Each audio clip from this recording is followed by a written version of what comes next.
parole de Dieu. Tutasimama tusome neno la Papa, il dit, vous avez salué l'église? Vous n'avez pas donné le micro? On l'avait donné? Non, venez saluer l'église ici. Quand même. Que Dieu vous bénisse abondamment. Mungu akubariki sana. Saluez, dites quelque chose. Sema kitu Que Dieu vous fulani. bénisse. Mungu akubariki. Vous êtes bien arrivés ici. Je vous aime aussi. Que Dieu bénisse. Mungu awabariki. Bon, votre pasteur, c'est mon cadet, Oui. mais il est révérend.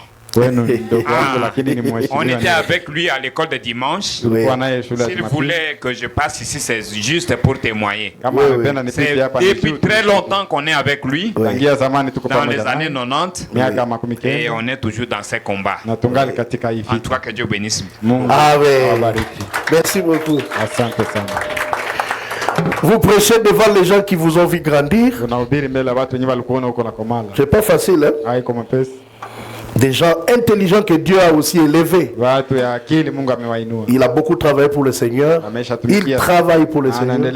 Comme trésorier, comme administrateur. Mweka hazina mzamini. À Badolité. Badolite. Là, il est à Kinshasa. Sasa iko Kinshasa. Et il est venu pour raison de service ici. Na amekuja hapa mkazi. Quand je vois des soutiens comme ça, je suis très content. Watu mimi naona shikilio za hivi nafurahi sana. Je vois que je ne suis pas seul. Naona ya kwamba siko mwenyewe. Et je prêche devant les vieux. Na mimi nahubiri mbele ya wazee. Bango baza ba vieux na biso. Ni wazee wetu. Atanza batombolinga pasteur. Hata Mungu ananifanya kuwa mchungaji Il kuniinua. faut respecter les aînés. Naomba kuheshimia wakubwa. Amen. Il faut respecter les aînés. Heshimia wakubwa. Nous allons lire dans 2 Rois chapitre 6 Nasoma katika Wafalme wa Pili sura à partir du verset 8. kuanzia mstari wa 8. 2 Rois chapitre 6 Wafalme wa Pili sura 6 à partir du verset 8. kuanzia mstari wa 8. Nous lisons au nom de Jésus-Christ notre Dieu. Tunasoma mjina la Yesu Kristo Mungu. Le roi de Syrie était en guerre avec Israël. Et dans un conseil qu'il tint avec ses serviteurs, il dit: mon camp sera dans un tel lieu. Basi mfalme wa Suria alikuwa akifanya vita na Israeli, akafanya mashauri na watumishi wake akasema, kambi yangu itakuwa pahali fulani. Mais l'homme de Dieu fit dire au roi d'Israël: garde-toi de passer dans ce lieu, car les Syriens y descendent. Yule mtu wa Mungu akapeleka habari kwa mfalme wa Israeli kusema, angalia usipite pahali fulani kwa sababu Wasuria wanashika pale. Et le roi d'Israël envoya des gens pour s'y tenir en observation vers le lieu que lui avait mentionné et signalé l'homme de Dieu. Cela arriva non pas une fois, ni 2 fois. Mfalme wa Israeli akatuma watu mpaka pahali pale alipoambiwa na yule mtu wa Mungu na kuonywa.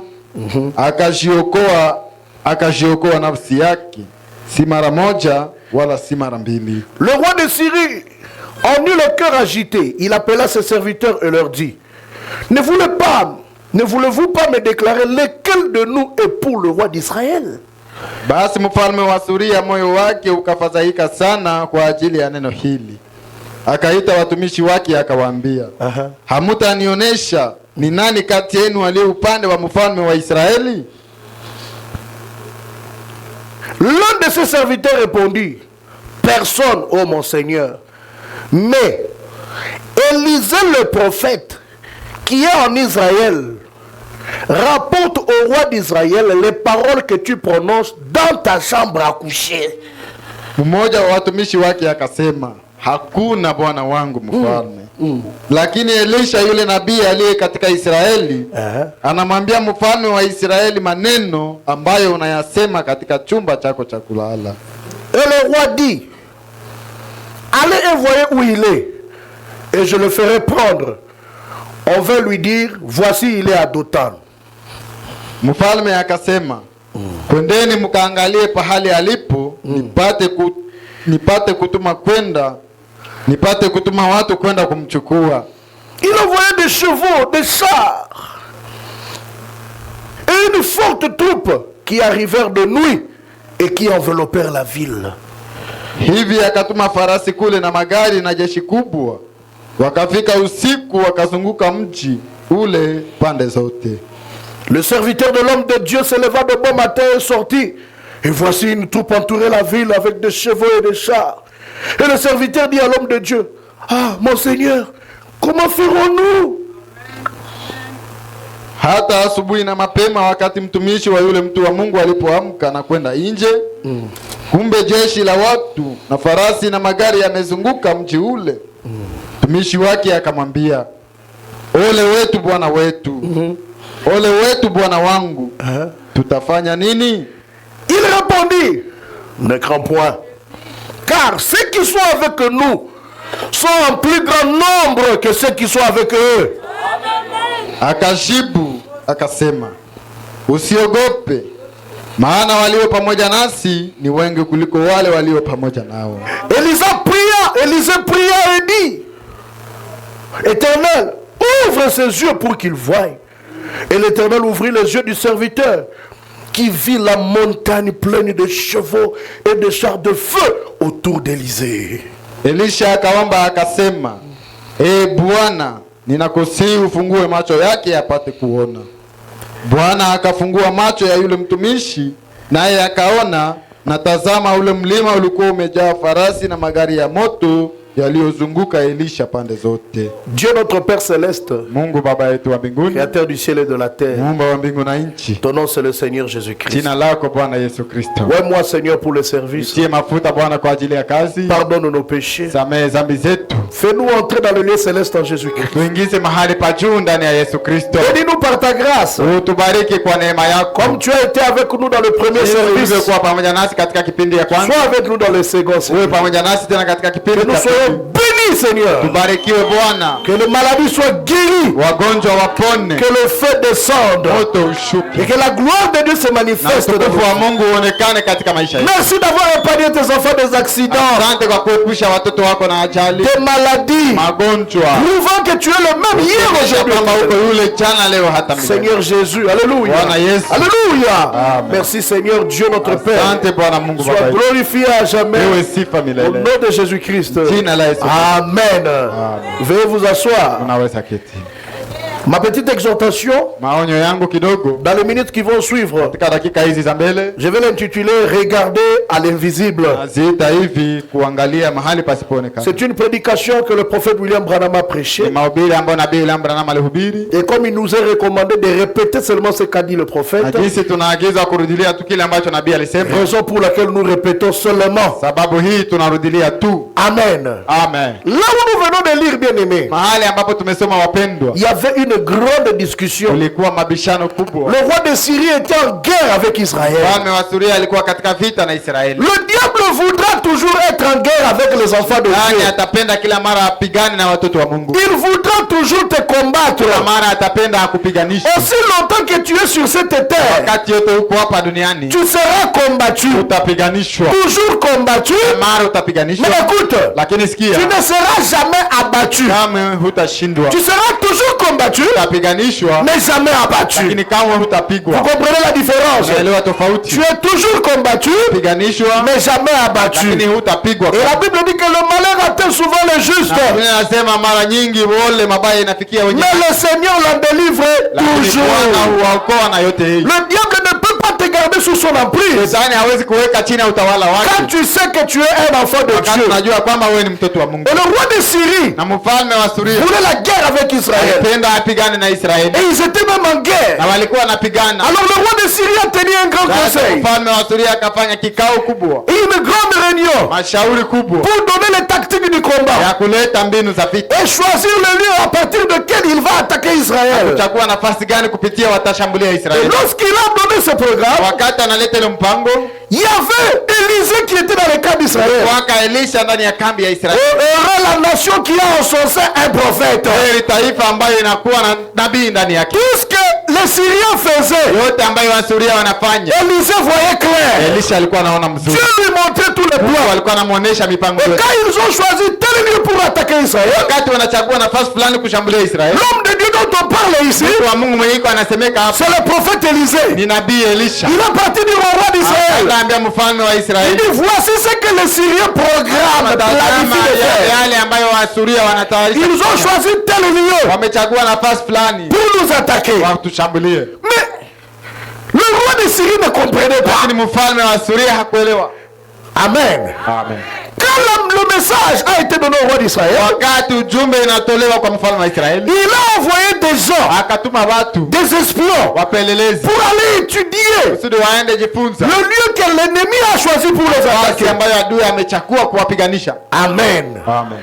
Maintenant, Sasa lorsqu'il est arrivé là-bas, wakati wanafika pale, le roi de Syrie aussi a suspecté. mfalme wa Suria naye akawazia, Comment on a fait la réunion ici? namna gani tulifanya mkutano hapa À huis clos. sie peke, Il n'y a pas de juifs ici. hakuna Myahudi hapa. Mais lorsque nous partons pour nous organiser, Wakati tunaenda Shipanga, nous avons vu des espions tunaona wapelelezi juifs Wayahudi qui sont venus étudier aussi les lieux. ambao wamekuja jifunza na kupanga pia mahali. Et le roi de Syrie a appelé encore le Mfalme conseil. wa Suria akaita tena ushauri, Il dit, je vois que vous êtes suspects. naona nyie mko Alors, dites la vérité. museme kweli, Qui de vous ici nani wa kwenu hapa est en train de travailler pour le peuple aliyekuwa d'Israël? anatumikia taifa ya Israeli? Alléluia. Amen. Et l'un de ses serviteurs Mmoja ya watumishi wake s'est levé pour dire au roi, simama na kusema, o mfalme, ne te dérange même pas. usijisumbue na kitu. Ici parmi nous, Kati yetu hapa nous sommes tes fidèles serviteurs. wote ni waaminifu, Il n'y a pas de traître. hakuna msaliti. Mais je vais te donner une information Lakini acha nikupe habari que mfalme, tu n'as pas, yenye hauna, même si tu es roi. hata kama uko mfalme. En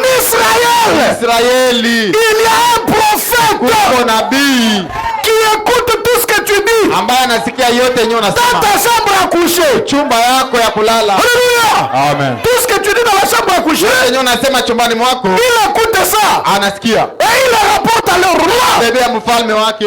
Le roi de Syrie dit non, Hapana, ce n'est pas possible. haiwezekani. Frère, Ndugu, mais je me demande un peu, najiuliza kidogo, réfléchissez un peu avec moi. tufikiri pamoja kwanza. On te dit déjà que cette personne-là, Anakwambia yule mtu tout ce que tu dis dans ta chambre à wenye coucher, unasemaka mchumba yako lui il écoute ça. anasikiaka. Comment il ne réfléchit pas? Namna gani hafikiri? Il dit encore, Anasema tena, où est cet homme-là? ule mtu yuko wapi? Nous allons le chercher. Twende mtafute. Mais vous pensez Unawaza que quand vous êtes en train de dire wakati uko unasema où est-ce qu'il est, kwenye iko, il doit le savoir. yanapasha jua. Parce qu'il sait ce qui se passe dans votre chambre à Unajua nini coucher. inapitika mchumba yako ya Et kulala. vous planifiez de l'arrêter, Na unapanga kumfunga, il va le savoir. atajua. Et il le savait. Na alijua. Ils sont partis chercher là où il est. Natafuta kwenye iko. Ils ont vu qu'il était à Dothan. Kaona alikuwa Dotani. Ils sont venus dire Akaenda sema au roi wakati de Syrie, wa Suria, Élisée Elisha se trouve maintenant à Dothan. ai iko Dotani. Amen. Amen. Le roi de Syrie, Mfalme wa Suria il s'est dit à lui-même, akajiambia yeye peke, s'il est capable ama iko na uwezo de connaître ce qui se passe dans ma chambre à coucher, kujua ni nini napitika chumbani mwangu, je ne peux pas lui envoyer un militaire pour l'arrêter. mtumie askari mmoja wa kumfunga, Il faut que je lui envoie tout un bataillon. mtumie kundi nzima. Alléluia. Amen. Frère, Ndugu, nous ne savons pas qui nous sommes. hatujue kenye tuko, Nous ignorons notre identité de chrétiens. hatujue yeye kitambulisho yetu ya Mkristo. Les yeux ici nous tuent. Hii macho hapa inatudanganya, Ça nous montre des choses éphémères. inatuonesha vitu vya chini, Ça nous montre les péchés. inatuonesha Ça nous dhambi, montre des choses passagères. inatuonesha vitu vya kupita. Mais il faut regarder à l'invisible. Lakini naomba kuangalia mahali Il isiyoonekana, faut regarder à ce qu'on ne voit pas. naomba kuangalia ile isiyoonekana, Il faut regarder au naomba message. kuangalia Il ujumbe, faut regarder aux promesses de naomba Dieu kuangalia vivant. ahadi za Mungu aliye Quelqu'un peut hai. dire amen à cela. Mtu anaweza sema amina kwa ile. Alléluia. Amen. Et il envoie tous ces bataillons-là. Akatuma kundi yote nzima, Et il ne les envoie pas le jour. akuwatuma mchana, Il envoie son bataillon la nuit. akatuma usiku.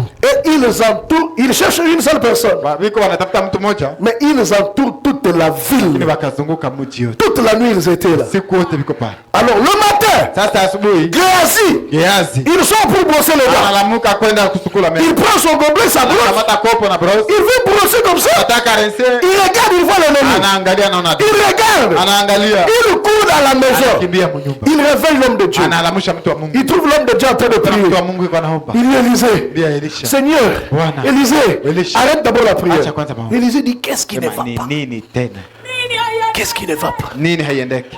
Il dit maître, Sema Bwana, les choses ici sont pas bien. vitu hapa haviko mzuri, Alléluia! Amen. Les choses ici ne sont pas bien. mambo hapa haiko mzuri. Le roi de Syrie a envoyé tout un bataillon. Tuma jeshi kundi nzima, Notre ville est entourée. mtu wote imezungukwa. Géasi pensait Gehazi akawaza que Élisée allait Elisha se réveiller, chercher un endroit pour fuir. tafuta fasi ya kukimbilia. Élisée dit oh, mais ça c'est un petit problème. Ile ni shida kidogo. Élisée lui dit Elisha akamwambia la situation hali est sous contrôle. ya uongozi. Il y a quelque quelque chose que toi tu ne vois pas. kitu kenyewe hauone. Amen. Amen.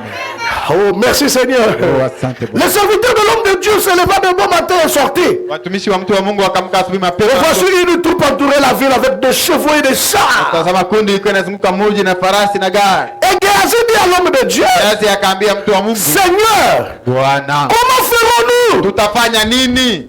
Regarde tous ces problèmes là ici. Angalia hizi shida zote. Regarde tous ces gens ici. Angalia babati yote. Comment on va s'échapper? Tutakwepa namna gani? C'est ça les questions que nous posons dans la vie. Ndio maswali yenyewe tuko najiuliza mu maisha. Quand des problèmes arrivent, Wakati shida zinafikia, nous posons la question, tunajiuliza comment nous allons nous en sortir tutafanya nini? devant cette situation? Mbele ya hii hali. Comment je veux m'en sortir? Tutafanya nini? Comment je veux faire? Tutafanya nini? Et cette question est normale Na ile swali ni kawaida. pour un être humain qui n'a que les deux yeux ici. Kila mwanadamu ambaye iko na macho mbili. Mais il a rencontré quelqu'un Lakini akakutana na mtu qui savait là où il s'était mis. mwenye alikuwa anajua kwenye Lui anasimamia. n'avait pas à sortir pour aller voir. Yeye hakukuwa na kutoka aende. Il savait qui il était. Alikuwa anajua yeye ni nani. Il connaissait les Écritures. Alikuwa anajua maandiko. Il savait que la Bible dit Alikuwa anajua Biblia inasema les anges de Dieu malaika wa Mungu campent autour de ceux qui le wanapiga craignent. kambi kando ya wale wanaomwogopa. Quelqu'un peut dire Mtu Amen. anaweza sema amina. Les anges de Dieu vous contrôlent. Malaika wa Mungu wanawachungwa. J'ai lu une citation, frère Branham me dit, Andiko moja ndugu Branham anasema lorsque vous prenez pas place wakati unaingia à bord de votre véhicule, ni ya gari yako, les anges de Dieu sont avec malaika wa vous. Mungu viko na wewe. C'est frère Branham qui l'a dit. Ndugu Branham jana Et isema chaque fois que j'entre dans ma voiture, kila mara mimi naingia mgari c'est la yangu, citation qui m'arrive. ile andiko Et je sais que je ne suis pas seul. najua siko mie peke. Parce que je ne regarde pas avec les yeux ici. Siko naona na hii macho. Je regarde à l'invisible. Angalia mahali sionekana. Amen. Amen. Regardez à l'invisible. Angalia mahali sionekana. Mais Élisée répondit, Lakini Elisha akashibia. ne crains point Géasi. Siogope Gehazi. Pourquoi? Jua nini? Ceux qui sont avec nous Ambao wanakuwa pamoja nasi sont plus nombreux wengi sana que ceux qui sont là. kuliko wale. Cela veut dire Bakosala et l'autre Kusema côté. hatafanya kitu Sur le plan effectif, kama kuhusu nous uwezekano allons les battre. tawapiga. Mais remarquez, Lakini tambua l'armée jeshi de l'éternel ya Bwana était invisible. ilikuwa haionekani. Malgré qu'elle était invisible, Kila izuru ilikuwa haionekane. c'est celle qui était plus forte Jo yenyewe ilikuwa na nguvu sana. que l'armée visible des Na Syriens. ile jeshi ya Wasuria. Oh, dites amen à cela. Sema amina. L'armée invisible de Jeshi ya l'éternel Bwana isiyoonekana était plus forte. ndio ilikuwa na nguvu Allait conquérir l'armée na visible. kwenda kumiliki ile jeshi na C'est pour cela Élisée a dit, ndio maana Elisha akasema ne crains point Géasi. usiogope Gehazi. Ceux qui sont avec nous Uwe pamoja nasi sont plus nombreux wengi que sana. ceux qui sont avec eux. Wale wanaotuzunguka Ne crains pas Géasi, ne crains pas. usiogope Gehazi, usiogope. Élisée pria et dit, Elisha akaomba na kusema Nzambe azondi mate. Mungu huyu haamini Fongola mbisu na ye. kuwa macho yake. Élisée cria à l'éternel, Elisha akamwomba Bwana, Seigneur, Bwana fais que Géasi fanya ili Gehazi atteigne le même niveau que moi. fikie kiwango sawa mimi. Fais que Géasi Fanya ili Gehazi voie les choses que moi je vois. aone mambo ambayo mimi naona. Et directement Géasi a Pale regardé. pale Gehazi akaona. Ah, la Bible dit, Biblia inasema et l'éternel ouvrit les yeux de Géasi. Bwana akafungua macho ya Gehazi, Il vit la montagne pleine akaona mlima inajaa de chars de chevaux, mafarasi na gari de chars de feu na gari za moto autour d'Élisée. ya Elisha. Cela veut dire, Kusema pas autour de l'armée là. hapana, kando ya ile jeshi Ils étaient autour d'Élisée. kama anazunguka Elisha. Frère, est-ce que vous vous imaginez? Unafikiria ndugu? C'est ce que la Bible dit. Ndio wenyewe Biblia inasema Et ils ont entouré la ville. wao wamezunguka mji En cherchant Élisée. wakitafuta Elisha. L'armée visible satanique. Jeshi ya shetani isiyoonekana, Mais l'armée spirituelle, lakini jeshi ya kiroho invisible, isiyoonekana autour d'Élisée, kando ya Elisha, mais elle est plus nombreuse lakini nyingi sana que l'armée qui entoure la ville. kuliko jeshi amenazunguka mji. Les choses de Dieu, Vitu ya Mungu on avance avec par la foi. unaendelea navyo kwa imani. Ce n'est pas ce que toi tu vois. Haiko vyenyewe wewe unaona, Ce n'est pas ce que tes yeux considèrent. venye macho yako inatazama. C'est ce que Dieu a dit dans sa parole. Mungu alisema katika neno lake. Amen. Amen. Frère. Ndugu, Mais Élisée était maintenant, Géasi était sûr. sasa Gehazi alikuwa na uhakika, Il commençait même à chanter. akaanza imba. Pourquoi? Jua nini? Il avait maintenant l'assurance. Alikuwa na uhakika sasa, Il a regardé à l'invisible. akaangalia mahali isiyoonekana, Il a vu que l'armée de l'éternel akaona jeshi la Bwana était plus puissante ilikuwa na nguvu sana, que l'armée physique des Syriens. jeshi ya Wasuria ile ya kimwili. La guérison que tu ne vois pas Uponyaji ambayo hauone est plus plus existante. inaishi, iko hai Elle zaidi, est plus réelle uhakika zaidi que la maladie que tu vois. kuliko ile magonjwa yenye uko naona. Oh, est-ce que vous avez compris cela? Je, mumeelewa ile La guérison divine, uponyaji wa kiungu, la guérison miracle uponyaji wa kimiujiza est plus réelle uhakika que zaidi la maladie que tu vois. kuliko magonjwa yenye unaona. C'est pour cela, même si tu es malade de coma, Maana hata kama unagonjwa nous avons l'assurance de te dire tuko na uhakika ya que kukwambia ta maladie ne représente rien. magonjwa yako haimaanishi Dans kitu. notre cas, il y a la Kati guérison. yetu mko uponyaji. Nous avons le grand médecin Jésus. Tuko na mganga mkubwa Quand Yesu. nous regardons à Wakati l'invisible, tunaangalia mahali l'Éternel qui te guérit de toutes tes maladies. Bwana anayekuponya magonjwa yako. Dans cette prédication, Katika ile mahubiri nous voulons inviter le peuple de Dieu tunataka alika taifa ya à regarder à l'invisible. angalie mahali Quel isionekana. que soit le tourment, Haizuru vurugu, quel que soit le problème, haizuru shida, quel que soit le combat, haizuru vita. ne regarde pas ce que tu vois. Siangalie kenye unaona, Regarde à l'invisible. angalia mahali isionekana. Amen. Amen. Oh, merci Seigneur. Asante Bwana. Frère Branham me dit ceci. Ndugu Branham anasema hivi. Il dit, Anasema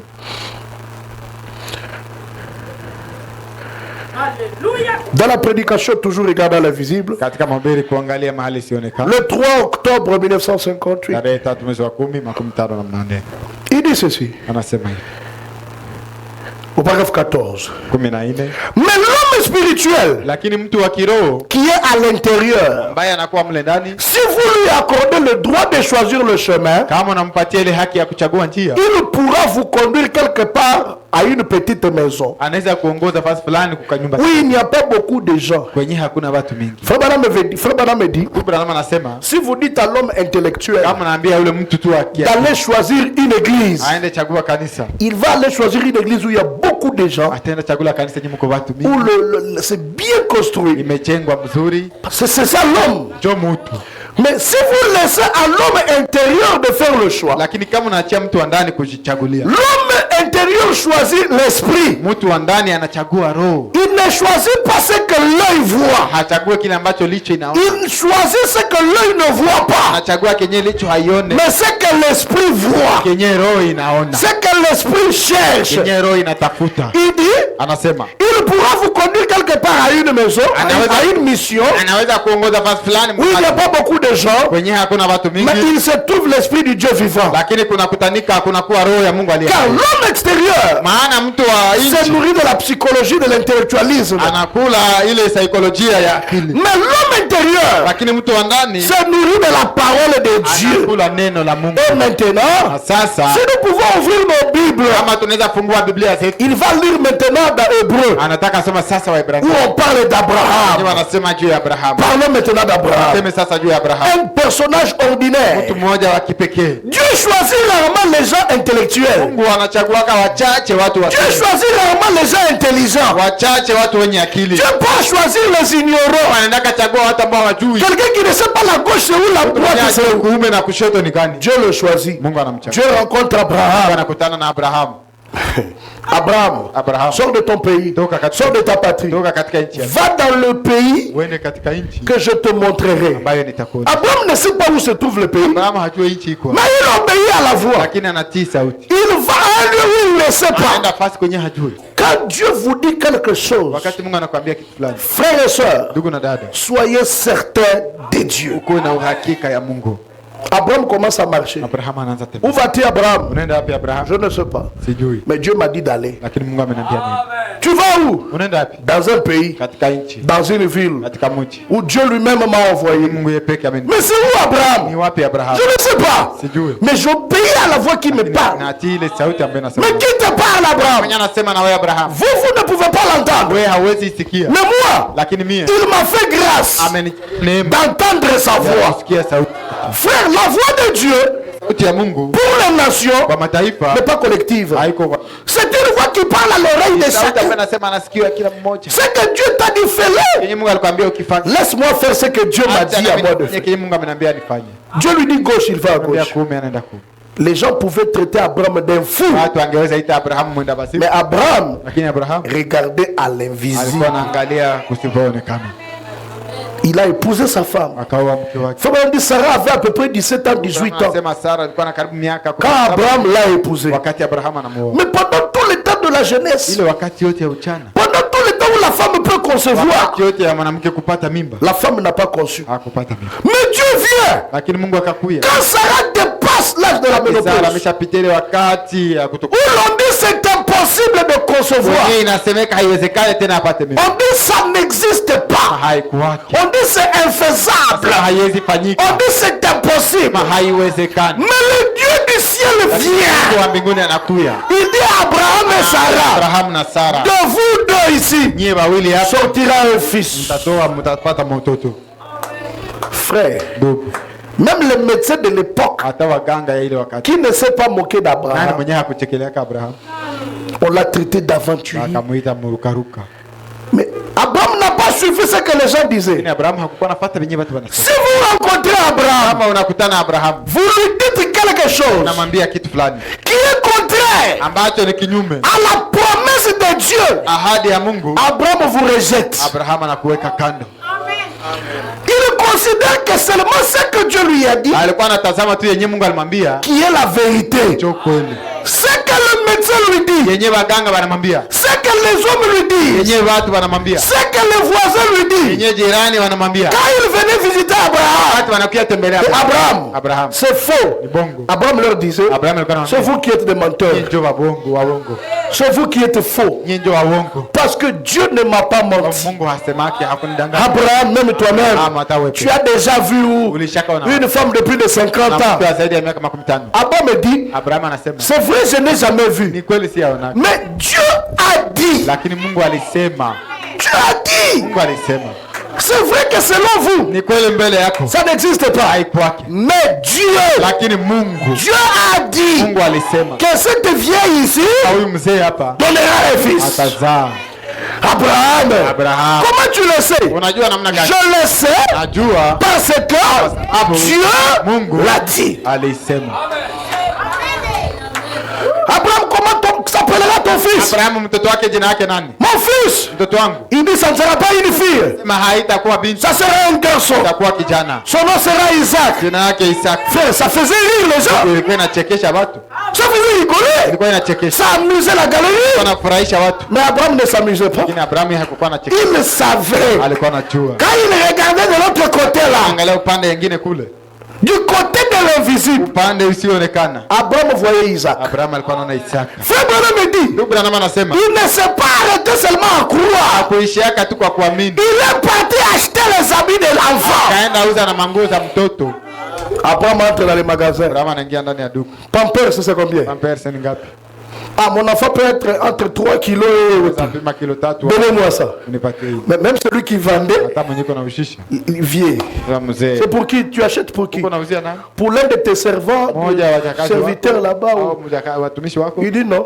Hapana. Ma femme va mettre moi. Bibi yangu atazaa. Mais on pouvait prendre un temps pour rigoler après dans des boutiques. Cheka Abrahamu ndani ya duka. Il dit viens tu vas jouer alors ça là. Acha mizaa ile. Abraham dit ça va jeter. Abrahamu anasema iko mizaa. Ma femme Sarah Bibi yangu Sara akobota mwana atazaa mtoto.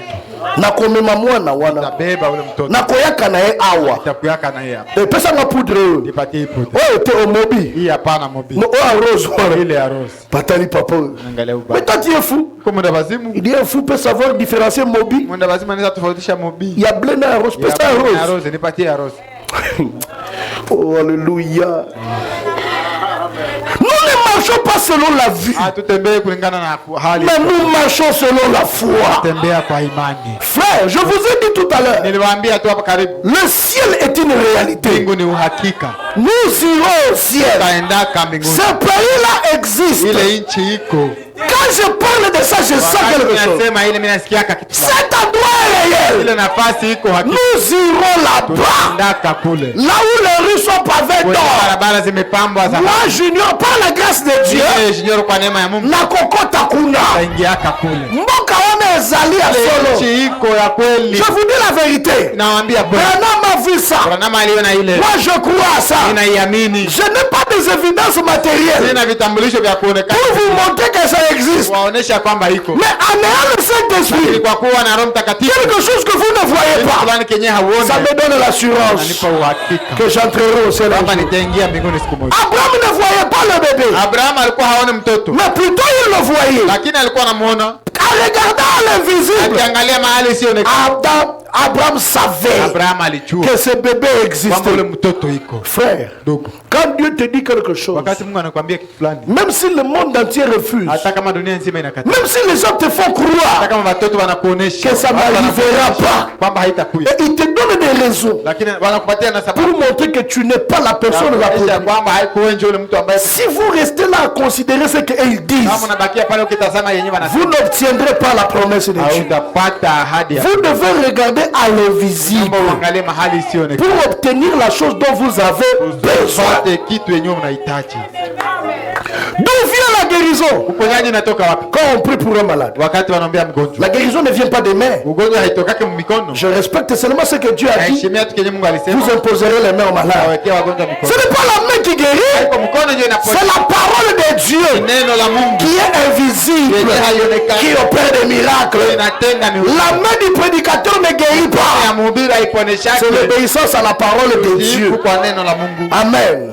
Comment cela se fera? Inafanyika namna gani? Je ne sais pas. Sijui, Mais Dieu a dit lakini Mungu que alisema cela se fera. kwamba itafanyika. Et je crois à la parole de Dieu. Naamini neno la Mungu. Je regarde à l'invisible. Angalia mahali isiyoonekana. Et les gens qui réussissent dans la vie, Watu ambao wanashinda katika maisha ce sont des gens qui n'acceptent pas l'échec. ni wale ambao wakubali kushindwa, Des gens qui sont disposés à dire non. ambao wanakuwa tayari kusema hapana. Frère, moi ici, Ndugu, mie huyu je ne crois pas à l'échec. siamini kushindwa. Quand j'échoue, Wakati mimi nashindwa, selon vous que j'ai échoué. wewe njoo unasema Mais selon moi, je n'ai pas échoué. mie si ashindwa. Je n'ai pas les attributs de l'échec à moi. Vitajiko vya kushindwa ndani Parce yako, que les caractéristiques de mon Dieu sababu vitambulisho vya qui Mungu se trouvent en moi ambavyo viko ndani n'ont yangu pas d'échec. havina kushindwa. Comment voulez-vous que j'échoue? Kuna gani unataka Je nishindwe? ne peux pas. Siwezi. Oh, pasteur, tu as échoué. Mchungaji, umeshindwa. Ça, c'est ce que vous voyez. Wewe njoo unaona Mais vitu. quand je regarde à l'invisible, Unapoangalia mahali je me vois au top. najiona juu, Je me vois au-dessus. najiona juu, Je me vois en haut. najiona juu. Dites amen à cela, frère. Amina kwa ile ndugu.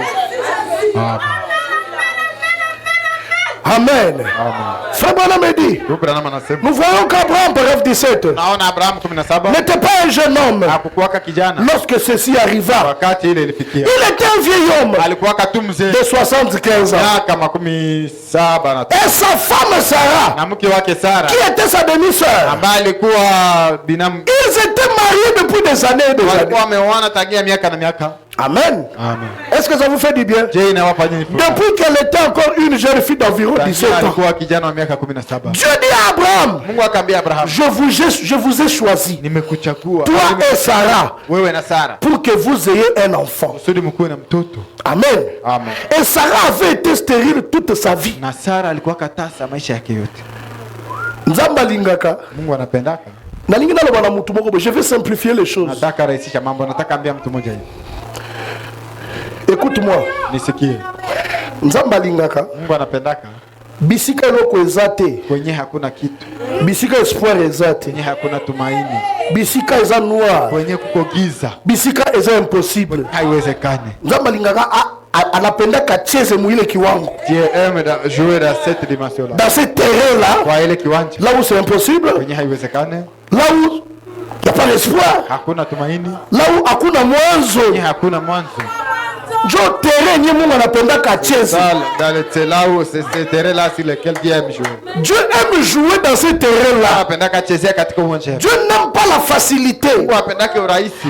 Dieu aime que dans ta situation, Anapenda katika hali yako qu'il puisse tirer la gloire, upate utukufu, afin que l'on sache qu'il est Dieu. ili ijulikane kwamba yeye ni Mungu. Frère, Ndugu, quand tu traverses des moments difficiles, wakati unapitia wakati mgumu, ne pleure pas. usilie. Regarde à l'invisible, Angalia mahali commence à te réjouir. anza furahi. Je te dis la vérité. Nakwambia kweli, Quand tu traverses des moments difficiles, wakati unapitia wakati mgumu, cela veut dire que tu n'es pas n'importe qui. sema hauko mtu kawaida, Si tu es un enfant de Dieu, hauko mtoto wa Mungu. sache que Jua ya kwamba Dieu va écrire une histoire. utaandika hadithi. Sarah était stérile depuis sa Sara jeunesse. alikuwa katasa tangia ujana wake, Elle n'avait jamais eu, alikuwa hajawahi elle pata n'avait jamais senti wala alikuwa hajawahi sikia. pas qu'elle était devenue stérile. Hapana, aligeuka akakuwa, Elle était stérile. alikuwa katasa. Et c'est Dieu qui lui avait rendu Mungu stérile. alikufanya katasa. Pourquoi? Juu ya nini? Pour qu'un jour, kusudi siku moja, mes frères, ndugu zangu, si Sarah n'était pas stérile, kama Sara hangekuwa on ne parlerait pas d'Abraham. tungesemaga juu ya Abrahamu. Je vous dis la vérité. Nawaambia kweli, Parce que ce qui fait d'Abraham Abraham, hiki kinafanya Abrahamu kuwa c'est l'histoire des miracles. ahadi La foi qu'il a eue dans la parole. hadithi ya miujiza. Il fallait que Sarah soit stérile, Ilibidi Sara akuwe tasa, pas seulement dans son jeune âge. bana tu kwa ujana wake. Il fallait plus la stérilité Ilibidi kuongeza qu'elle utasa, dépasse l'âge, apitie ile miaka, qu'elle entre dans la ménopause. aingie katika hali ya Il kutokuwa. fallait ça le mabongo. Ilibidi kufanyike vile, Il fallait aller comme une vieille. ilibidi achoke akuwe Pour mzee, ça, mobile les ala lissusute. ile hamu tena ya mwanaume isikuwe tena. Zambe pas l'obité. Na Mungu akasema hapana. Abraham, il faut pas à la macasse. Abrahamu naye ayombe akuwe na Il peut faire lemba. naye akuwa mzee, Parce que l'île en zoto de lemba. nguvu za mwili zake zimezeeka, Tangu balembi, wakati wanachoka tangu bazangi makasi, hawana tena nguvu, tangu espoir aussi. tumaini imekwisha, Puis Jésus va. kisha Yesu anakuya. Alléluia. Amen. Oh, merci Seigneur Jésus. Asante Bwana Yesu. Il vient maintenant commencer quelque chose. Anakuya anza sasa kitu fulani, Quand ils sont déjà vieux, wakati ameshazeeka, ils se voient mokili esili. furaha ya dunia imekwisha, Pour ça, nzoto esili. tamaa za mwili zimeshakwisha, Mais Zambé alobi na bango. lakini Mungu anamwambia Bino oyo bazee. hapa wazee Okobota mwana. tazaa mtoto, Nzambe kibopo na ba jeune. uende chagua vijana. Mungu Alors ceux qui n'ont pas jeune, nikichagua vijana je ne serai pas vraiment glorifié. utasifiwa kabisa. Il faut que je cherche Naomba nitafute dans une situation difficile, katika hali moja ngumu, dans un cas impossible, katika kesi ambayo si je haiwezekani, peux trouver kama mimi naweza des pata gens qui peuvent regarder à l'invisible, wenye wanaweza angalia mahali, et je ferai deux de mémorial. utawafanya kuwa kumbukumbu. Amen. Yule la kanini. Unalia kanini? Wametungusa pona nini? Unajisumbuka juu ya nini? Oh frère, Oh ndugu, je ne sais pas comment le dire. sijui niseme namna Je ne sais pas comment gani, l'expliquer. nieleze namna gani. Oh, moi aussi. Oh na mimi, Oui, toi tu es mieux placé. je wewe uko mzuri, Toi tu es l'article ou la cartouche qu'il faut à Dieu. wewe uko kiwango au uko choma, mimi nafaa kwa Mungu. Ta situation désespérante Hali yako ambayo imekata matumaini intéresse Dieu. inahusu Mungu. Alléluia. Amen. Il va agir à partir de cela. Atatenda kupitia ile Ta situation négative, hali yako mbovu, ta situation désespérée yako ambayo hakuna matumaini, intéresse le Dieu du ciel. inahusu Mungu wa mbinguni. Il va faire une histoire. Atafanya hadithi, Il va écrire un livre ataandika à kitabu partir de ton histoire. kupitia hadithi yako, Et les gens na sauront, watu watajua quand ils entendront parler de toi, hapo kusikia que le Dieu invisible watu wasioonekana est réel. ni wa kweli. Dites amen. Sema amina. Amen.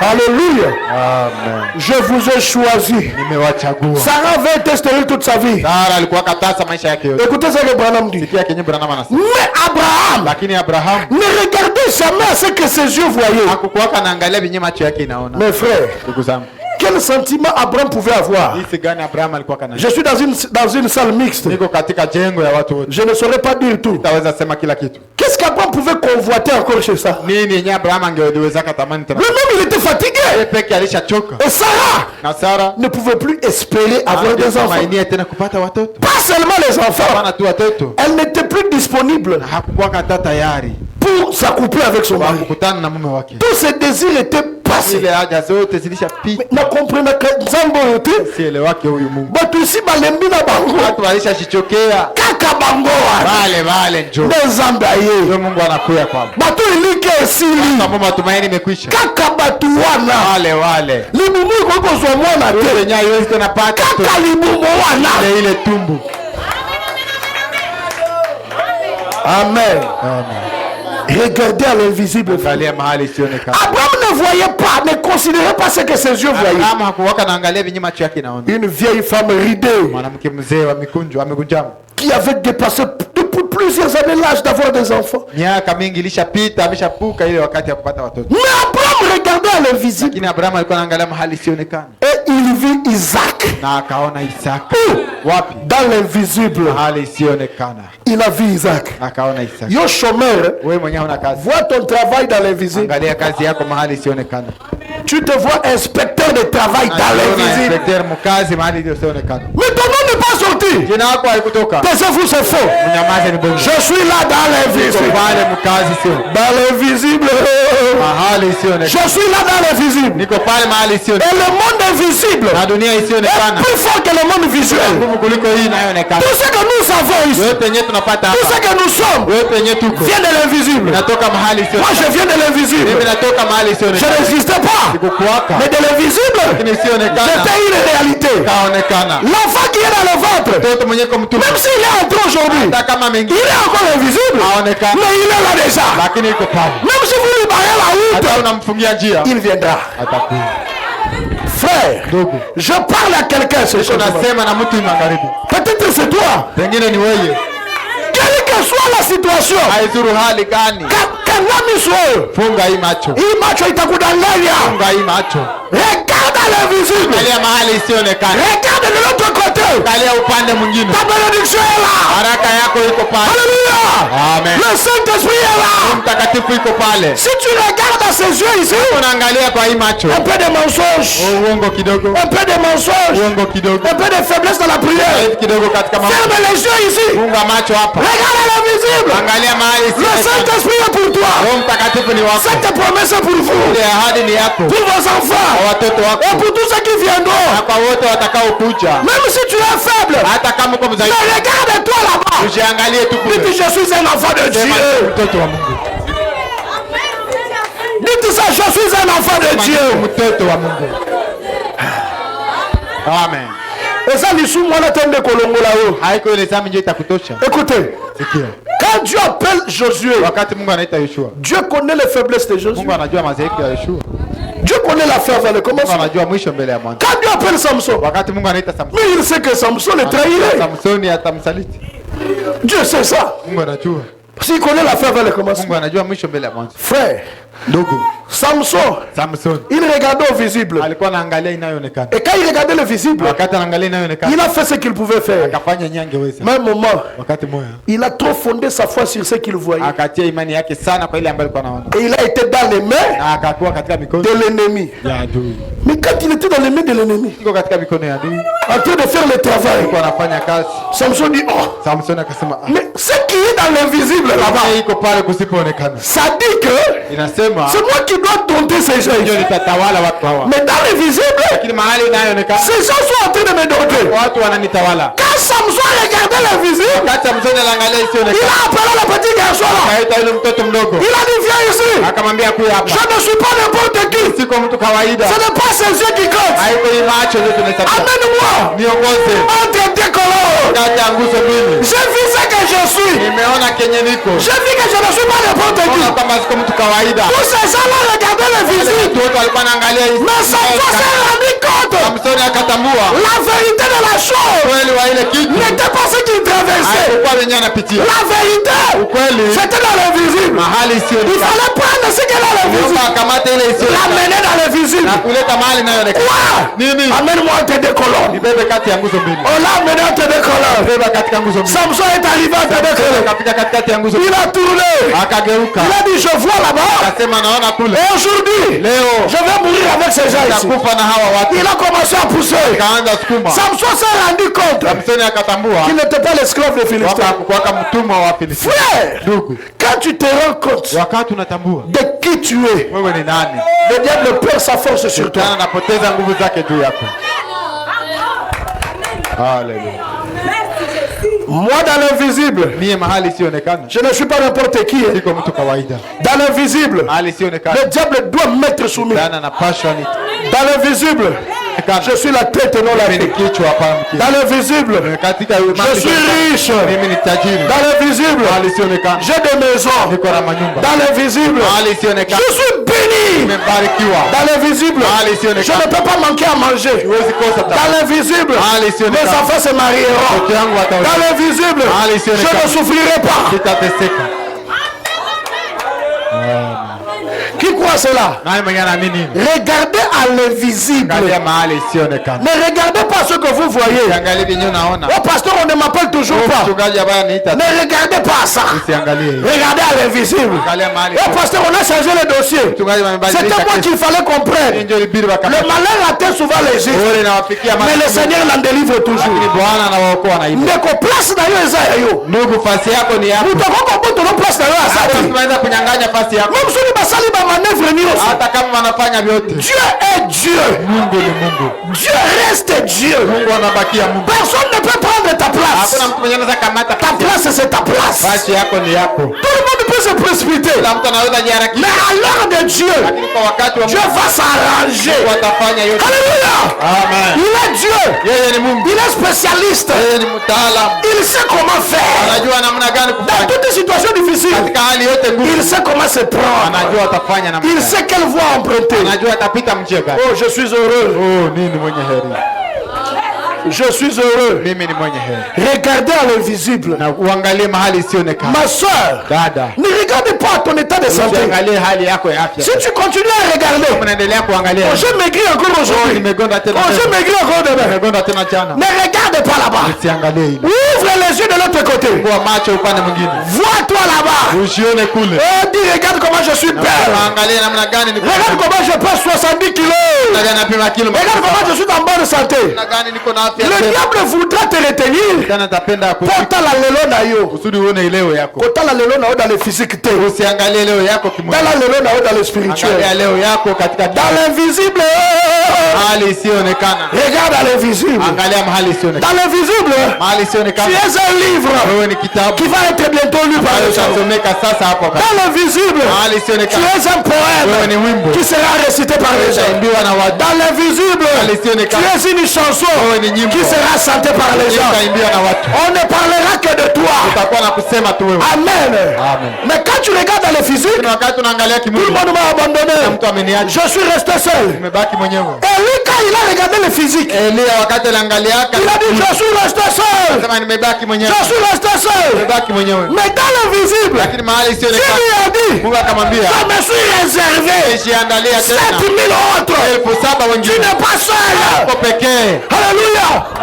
Géasi pensait Gehazi alikuwa na wazi qu'Élisée était seul. kwamba Elisha iko pekee. Mais quand Dieu lui a ouvert les yeux Lakini wakati Mungu alimfungua et qu'il macho, a regardé l'invisible, akaangalia isionekana, il a rigolé. akacheka. Il a dit, oh c'est vrai. Maoni kweli. Ceux qui sont avec nous Viko pamoja sont na plus ni nombreux. wengi sana. L'Éternel te protégera. Bwana atakulinda. Amen. Dites amen, je vais évoluer. Sema amina niendelee. Amen. Mes frères, Ndugu zangu, on a sauté à Binoyo. yenyewe niko na mahubiri hapa. Bofongola matoi. Mfungue masikio. Ce sont les magiciens Ni wachawi qui comprennent ça. ndio wanavielewa. Les magiciens ont bien compris cette matière. Wachawi walishaelewa vizuri mahubiri ndio. Mais au moins un magicien, Unaona kama mchawi a vu mouchoir, anakamata kitambala, tout le monde a la kisi bisope. hatuoneshi Mouchoir yango. kitambala hivi. A sali boy comme pigeon. Anafanya hivi na geuka pigeon. Mais ça c'est un mensonge. Hii si ni bongo. Nous on peut mieux faire que ça. Sisi tunaweza fanya zaidi kuliko hivi. Alléluia. Oh, est-ce que quelqu'un est avec moi? Mtu yuko pamoja na mimi. Nous on a le pouvoir Sisi tuko na mamlaka de marcher sur les serpents, kukanyanga de nyoka, marcher sur les scorpions kukanyanga nge. et sur toute puissance de Na l'ennemi. nguvu zote za yule adui. Et rien ne peut nous Kuna nourrir. kitu Mais kitatuzuru. c'est dans l'invisible. Mahali Si tu isionekana. ne branches pas tes yeux là, Hautie macho yako. si tu n'es pas connecté à l'invisible, Kama wambatanisho na ile tu isionekana. vas souffrir avec ce que tu vois. Teseka na vinyuko na. Aujourd'hui, la film va magicien. Unaona sijui Betelie maboko. ya mikono. Mais Lakini comment namna gani? Élisée pouvait écouter Elisha angeliweza tout kasikia ce que le roi disait dans sa chambre à kwenye coucher? mfalme yuko anasema mchumba wake. Parce qu'il connaissait Sababu alikuwa ce que anajua c'est de regarder à l'invisible. kuangalia mahali isionekana maana yake. Dans l'invisible, Mahali isionekana. tu n'as pas la santé que tu as ici. Hauna hii hata nyuko nayo. Dans l'invisible, Mahali tu isionekana. n'as pas le travail que tu fais Hauna ile maintenant. kazi nyuko nafanya leo. C'est toi-même qui te retardes. Wewe peke ndio Parce unajichelewesha. que tu te contentes de ce que tu Sababu es là. unafurahia kenye uko. Mais un enfant de Ni Dieu, mtoto wa Mungu. même les miracles, Hata ça miujiza ne suffit toujours pas. haitoshi. Je vais vous dire un secret. Nitawapatia siri moja. Quand je prie pour les malades, Wakati mimi naombea wagonjwa, je vois déjà ces malades guéris. mimi naonaka tule mgonjwa alishapona. Je le vois comment? Namuona namna Dans le monde invisible. katika ulimwengu isionekana. Vous ne pouvez pas prier pour quelqu'un Hawezi ombea mtu si vous n'avez pas la foi kama hauna imani de le voir être rétabli. ya kumuona anapona. Quand vous priez pour un mort, Wakati unaombea mfu, voyez-le ressusciter. muone amefufuka. Ou Wapi? entrez dans le monde invisible. Ya katika ulimwengu isionekana. Faites monter votre pensée. Pandisha imamu mawazo ya. Les magiciens ont peur de moi. Wachawi wananiogopa. Ils savent que moi je suis dans une dimension Wanajua niko supérieure. katika kiwango cha juu. Et ils viennent me demander, toi tu es dans quelle loge? Wewe uko katika chama Je dis, gani? moi je suis dans Mimi Jésus-Christ. niko ndani ya Yesu Kristo. Eh, plus élevé. Kuu sana. Quand Quand je prie pour quelqu'un, wakati mimi naombea mtu on avait amené Dorcas ici. waliletaka Dorika hapa. Qui était là? Nani mwenye alikuwa hapa? Dorcas était ici. Dorika walimletaka hapa. J'ai dit, elle va marcher. Akasema atatembea. J'ai commencé à vanter la victoire de mon Dieu. Kaanza sifu ushindi wa Mungu. J'ai commencé à dire, Akasema comme Elisa a dit, sawa jinsi Elisha alisema. ne craignez rien de la famille. Usiogope kitu. Moi j'étais déjà dans le monde invisible. Yeye nilikuwa katika ulimwengu. Je voyais Dorcas en train de marcher. Naona Dorika anatembea. J'ai dit, Dorcas, Akasema Dorika, lève-toi. simama. Elle s'est levée. Simama. Maintenant, le monde invisible Sasa ulimwengu usionekana est devenu visible. imeshaonekana. Frère, Ndugu, Jésus regarda l'invisible Yesu akaangalia mahali isionekana. devant la porte de Lazare. Mbele ya mlango wa Lazaro. Quand Lazare est mort, Wakati Lazaro il dit, je te loue akasema nakusifu. de ce que tu m'as toujours. Kuona kila mara unanishibu. Jésus savait que Lazare Yesu ressusciterait. alikuwa anajua Lazaro atafufuka. C'est pour cela, regardant dans l'invisible, Ndio maana akiangalia mahali il isionekana leur a dit que Lazare, akamwambia Lazaro analala. oh, Nzambo abengaka liwa Mungu anaitaka kifo pongi. usingizi. Abengaka liwa pongi. Kifo anaita usingizi.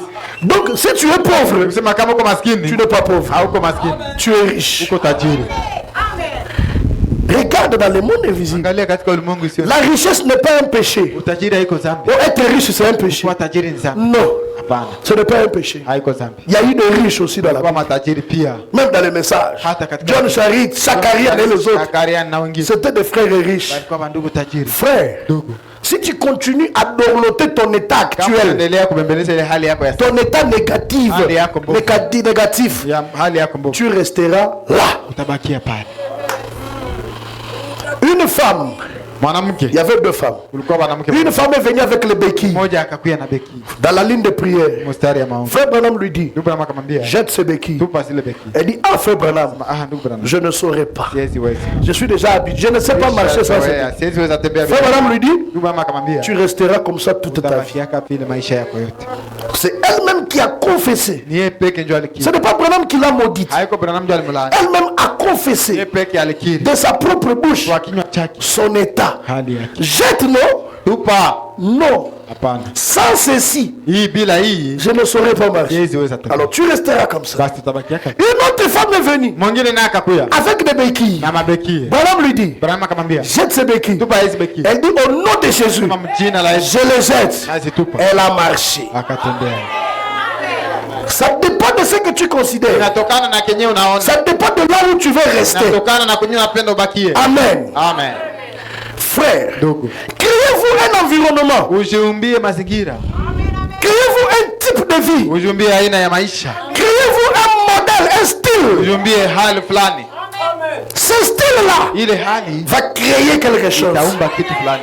Créez une atmosphère Ujiumbie anga de bonheur, ya uheri. de paix autour de vous. Amani kando yako. Ne paniquez pas. Usibabaike. Même quand les mauvaises nouvelles arrivent, Hata habari mbaya zinapokuja. soyez serein Uwe tu. et soyez certain de Dieu. Uwe na uhakika ya Mungu. Minimisez même les choses qui vous font peur. Angalau hata ile mavitu yenye nakuogopesha. Frère, Ndugu, je me suis éduqué par le message. nilishajifunza na ujumbe. Quand j'ai lu le message, Wakati mimi nasoma ujumbe, j'ai dit c'est vrai. nasema ni Il kweli. fallait que les gens disent frère Branham était Niomba Dieu. watu waseme ndugu Branham alikuwa Mungu. Il a cru à ce que lui-même disait. Aliamini venye yeye peke anasema. Il est devenu la parole faite de chair. Aligeuka neno likifanyika mwili. Pourquoi pas moi? Jua nini mimi hapana. Moi, je me suis créé un environnement. Nimeshajiumbia mazingira Au-delà même de ce que je suis réellement. zaidi ya ile ambayo niko hata kweli kweli. Joy, tu comprends ça? Joy, unaelewa ile. Je me suis créé un modèle de vie. Nimeshajiumbia aina ya maisha. Quand les gens me regardent, Wakati watu wananiona, ils pensent que je suis. wanawaza niko Effectivement, kwa kweli je viens. ninakuya. Le monde invisible Dunia ulimwengu sio m'amène là. inanibeba pale. Je ne sais pas comment expliquer ça. Sijui nieleze namna gani. Je ne sais pas, je donne quel exemple. Sijui nipane mfano gani. Je ne sais pas. Sijui. Je ne sais pas. Sijui. Que je donne quel exemple, mon Dieu. Pane mfano gani Mungu wangu. Ou que je parle seulement de patriarche. Au niseme tu juu ya yule mzee. Abraham, Abraham, Sarah stérile. Sara, tasa. Nzamba lobi kaka ye Wakasema wana. yeye tu. Toi, tu ne peux pas aider Dieu. Wewe hawezi saidia Mungu. Tu vas aider Dieu comment? Utamsaidia Mungu namna gani? Seigneur, namoni makambo ezo simba nango te. Naona mambo haikamate. Kobondela ta pembeni na nga te. Usiombee hata pembeni. So nazana mutu azobondela Alikuwa bongo. na mtu mwenye anaomba Il hivi. faut na changer place. Inaomba nibadilishe. Azolisikia influencer Anaweza ngai. nishawishi vibaya. Moi, je voudrais prier là où les gens disent, Nataka niombe kwenye watu. Seigneur, ta parole est la Bwana neno vérité. lako. Seigneur, je crois. Bwana naamini. Merci parce que je l'ai. Asante maana nimeipata. Mais tali boisa na ngote. Lakini unaangalia. Voilà mon ami. Njoo rafiki yangu. Quelqu'un qui croit. Mtu mwenye anaamini. Même quand il n'y a plus à croire. Hakuna vya kuamini.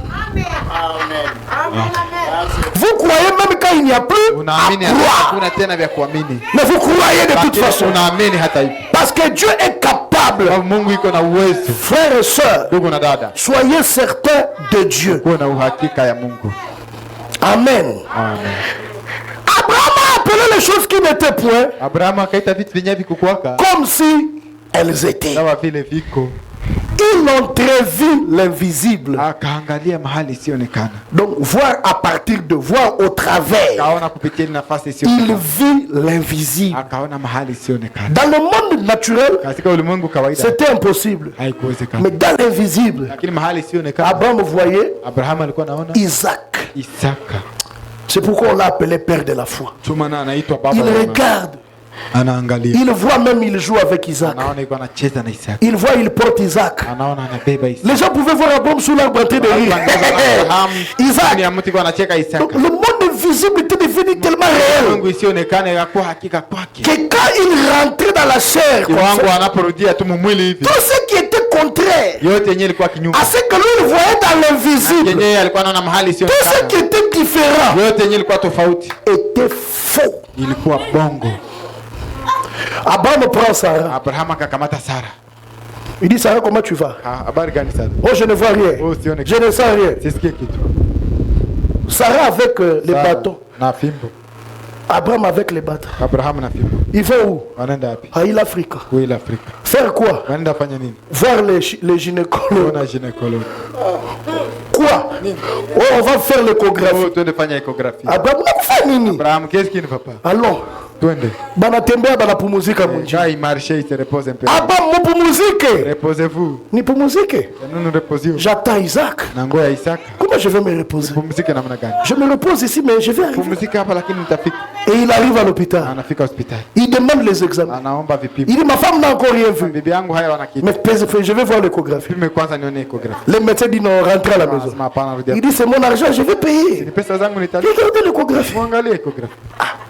L'échographie de maman Coco. Échographie ya mama mzee. Allez, maman Coco, étale-toi ici. Basi lala pale. Bah, je ma machine. là. Wanakamata vyombo vyao. Après, il n'y a rien. Abrahamu hakuna kitu. Il dit, regardez encore au pied. Muangalie tena mzuri. Oh. Moi, je vais avoir cet Mimi enfant. nataka nipate ule mtoto. Je veux l'avoir. Nataka nimpate. Mais Abraham, Abraham, va te reposer. uende pumzika. Tu fais fatiguer ton épouse. Tokesha mke wako. Frère Madame dit, après 10 ans, Baba anasema kisha miaka 10. un bon matin, Asubuhi moja asubuhi. pendant qu'il est en train de déjeuner avec sa femme, Wakati iko anakula chakula asubuhi na le mke wake. cheveu grissonné, Nywele il nyeupe. devenait trop vieux. Alikuwa anaendelea kuzeeka. Il dit, chérie, Ambia mpenzi, comment tu te sens? unajisikia Sarah dit, Na Abraham qui gloire à Dieu. Abraham anasema sifa kwa Mungu. Et l'été se renverse. Na chai. Il dit, je l'aurai de toute façon. Hata hivyo nitapata. Alléluia. Haleluya. Sarah regarde Sara là. anaangalia. Cet homme n'est pas normal. Mwanaume haiko sawa huyo. Quand il reste calme, Wakati anatulia, il peut dire à Sarah, viens. anaweza ambia Sara kuya. Regarde Isaac. Angalia Isaka. Sarah, regarde Isaac. Isaka Sara. Va prier. Il est Mais comment on attend? Oh, c'est- Ah, il pour mon arrêté. Ah, ouais, ouais. Isaac, mon fils. Isaka mtoto wangu. Viens dans mes mains. Kuya mikono. Alléluia. Amen. Oh, béni soit le nom du Jina Seigneur. la Bwana libarikiwe. Haleluya. Amen. Jusqu'à ce que, jusqu'à ce que Paka. Dieu honore la foi. Mungu anaheshimisha imani. Sarah se réveille. Sara akalamuka. Oh. Abraham était en train de faire un peu de. Il plantait un peu de matembele là. Parce que là j'étais aussi là. Sarah, Sara. c'est quoi? Ni nini? Je sais pas. Sijui. J'ai des vers de terre. Nasema sijui. Il dit ce n'est pas les vers de terre. Sema mabidon. Alléluia. Nyoka mtumbu. Haleluya. Anatapika. Gloire à Dieu. Sifa kwa Mungu. C'est fini. Basi. On part à l'hôpital. Nenda hospitali. Qu'est-ce qu'on va aller chercher là-bas? Tafuta nini kule? La promesse Ahadi. devient de plus en plus réelle. Ya kwa hakika zaidi. Alléluia. Amen. Dieu va faire quelque chose. Mungu atafanya kitu fulani. Ça fait la 25e année. Inafanya mwaka ya makumi Mais la 24e année, mwaka makumi na il était descendu. alishuka. Il a dit l'année prochaine. C'est cette année, non? Sinjoi mwaka. Sarah vomit. Sara akatapika. Abraham part déjà s'habiller. Abraham anaenda vala. Il met le pantalon à cravate. Vala suruali cravate. Uko na istarisha tunaenda wapi? Nous allons où? Kudawa. À l'hôpital. Unaenda pimisha. Nous allons faire le test. Et ils sont partis. Na bakaenda. Alléluia. Amen. Ils arrivent à l'hôpital. Anafika hospital. Le médecin là, l'échographie là, L'échographie anasema. il dit toi encore. Tena wewe. Abraham dit nakulembate. Itachoka. Moi encore. Mie oui. Upime tena. Examiner. Msi makuta ni zangu. Mais c'est mon argent non? Pima. Examiner. Et wanatia Sarah pas. On On a mis tout là-bas. On regarde. L'échographe dit L'échographe anasema attends un peu. ngoja kidogo. Il porte les lunettes. Anavaa lunettes. Non, bolati lunettes. Utavala lunettes. Bogolata lunettes. Utavala na lupa. Pas la situation na bogolata lunettes. Sio hali yangu mtavala lunettes. Bogolata. Utavala. Bogolata lunettes. Utavala lunettes. Pomo mona bien bogolata. Tuone mzuri. Bose la nzambe akota. Ngoja Mungu aishi. Bose la elombe atelema. Ngoja sijaa asimame. Bose la elombe atelema. Ngoja mshinde asimame. Alléluia. Amen. Alalamika. Il y a quelque chose qui bouge. Kuna kitu fulani kinatikisika huko. Attends, j'appelle docteur Gamalal. Anaita mganga fulani. Il appelle l'autre. Anaita mwingine. Il regarde. Anaangalia. Mais ça c'est le pire, non? Hii si ni Les yeux. macho. Abraham. Abraham rigole. Abraham anacheka. Bana imprimé. On a imprimé. Volume ce qui nini? Kimo sijui nini. Date probable d'accouchement. Date ambayo na tarehe ambayo anaweza Le 27 novembre. 17 mwezi wa 11. Abraham leur demande. Abraham anauliza. Maintenant je vais accoucher quoi la chèvre? Sasa nitazaa mbuzi. Vous avez vu la chèvre là-bas? Umeona mbuzi kule? Il dit celui que vous avez vu là-bas. Mwenyewe mumeona kule. Il s'appelle Isaac. Jina yake Isaka. C'est un garçon. Ni kijana. Je reviendrai moi aussi. Nitarudia na mimi. Oh, Sarah ici. Sara huyu. Sarah là, elle ne parlait plus. Pale haseme. Elle ne faisait que sourire. Alikuwa tunacheka. Si bwana wangu huyu. Bwana wangu huyu. Bwana wangu huyu. Yamaza Sarah. Tais-toi Sara. Abraham n'avait plus à la toucher. Abraham hakuwa tena. Abraham était devant. Alikuwa mbele. Sarah derrière. Sara nyuma. Le Messie est le roi des rois. Mfalme wa falme. Il est le Seigneur des seigneurs. Bwana wa mabwana. Le Messie est le roi des rois. Bwana wa mabwana. Il est le Seigneur des seigneurs. Mfalme wa Il est le roi. Seigneur des seigneurs. Bwana. Le Messie est le roi des rois. Asiye ndiye Bwana wa mabwana. Il est le Seigneur des seigneurs. Wa falme. Alléluia. Abraham est parti faire sortir les couches. Abraham akaenda tosha makushi. Abadi kotala bitangu na somba kikusho. Kale wakati nilizaka hizi makushi. Babandaki kosekangai. Waka ananicheka. Tangu na somba kipudre. Niko nauza ipu. Babandaki kosekangai. Waka ananicheka. Tangu na somba kilo. Wakati niko nauza ipu. Babandaki kosekangai. Waka ananicheka. Leo hii. Vérité. Ukweli. Emonani. Imeonekana. Eutina invisible. Imetoka mahali isionekana. Batu babandi kotala. Doni komona na sarate. Mbona hatuona kisa? Abi azana ndaku. Sema yuko mnyumba. Baka ndoko tala ye. Mwende muona. Bayebo. Nakuya tu mbele. Sarah ozobe la foi. Sara unagonjwa. Les incrédules seront toujours là. Asi amini watakuwa pale. Même quand la promesse s'accomplit. Hata ahadi inatimia. Ils vont dire des dieux impossibles. Anasema Mungu asiyewezekana. Mais ils vont voir. Lakini bataona. Et le jour J. Na siku ile. Sarah dit Abraham. Sara akamwambia À Abraham. 2h du matin. Saa 8 usiku. Anatafuta kuya. Sema Amandiko utie manzaka. akaanza mnyota nyota. Nini na ngai? Nini na mimi? Sio ndo lukaki yango. Wewe ndio litakuwa. Aletokei. Twende. Oh bah. Sema kaeni. Anambeba. Abraham attendait dehors. Abraham alikuwa Il anamwambia. ne pouvait pas penser que son fils allait mourir. Angewazia kama mtoto. Il le voyait vivant. Alikuwa anamuona hai. Yo kobota mwana kokufa te. Kama mtoto akukufa. Dieu ne t'a pas promis la mort. Hakukuahidia kifo. Abraham attendait. Abraham iko na. Ayo baba ine. Bolo bali susu. Aseme tena. Bolo bali susu. Aseme tena. Beko benga Abraham libanda. Eta Abraham inji. Abraham bebe Isaac. Isaka. Alléluia. Amen. J'étais là mes frères. Nilikuwa pale. Et les gens ont cru. Na watu wakiamini. Batu babi Abraham Nasema Abraham azana nzambe. iko na Mungu.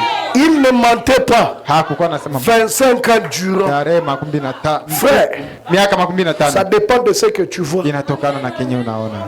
Par une seule fenêtre, Kupitia dirisha moja. Pharaon regardaient les enfants d'Israël. Wanaangalia watoto wa Israeli. Et ils les voyaient comme de pauvres, Wanawaona maskini watumwa, des malheureux, wenye ole, des esclaves du pays d'Égypte. watumwa katika nchi ya Misri. Et quand Moïse venait, Na wakati Musa anakuja, au travers de la même fenêtre, ile dirisha, il voyait les princes, yanaona il voyait les enfants de Dieu. watoto wa Mungu. Ça dépend de ce que tu vois. Inatokana na kenye Il voyait le même peuple. walikuwa wanaona watu wale. Pharaon pensait les retenir esclaves. Farao walikuwa na watu atawashika Mais katika. Moïse, en le voyant, Musa akiwaona, quand bien même ils étaient encore esclaves, hata kama walikuwa watumwa, mais Moïse les voyait libres. Musa alikuwa anawaona, Moïse les voyait chez Musa eux, alikuwa anawaona dans leur propre terre. katika nchi yao. Dites amen à cela. Sema amina.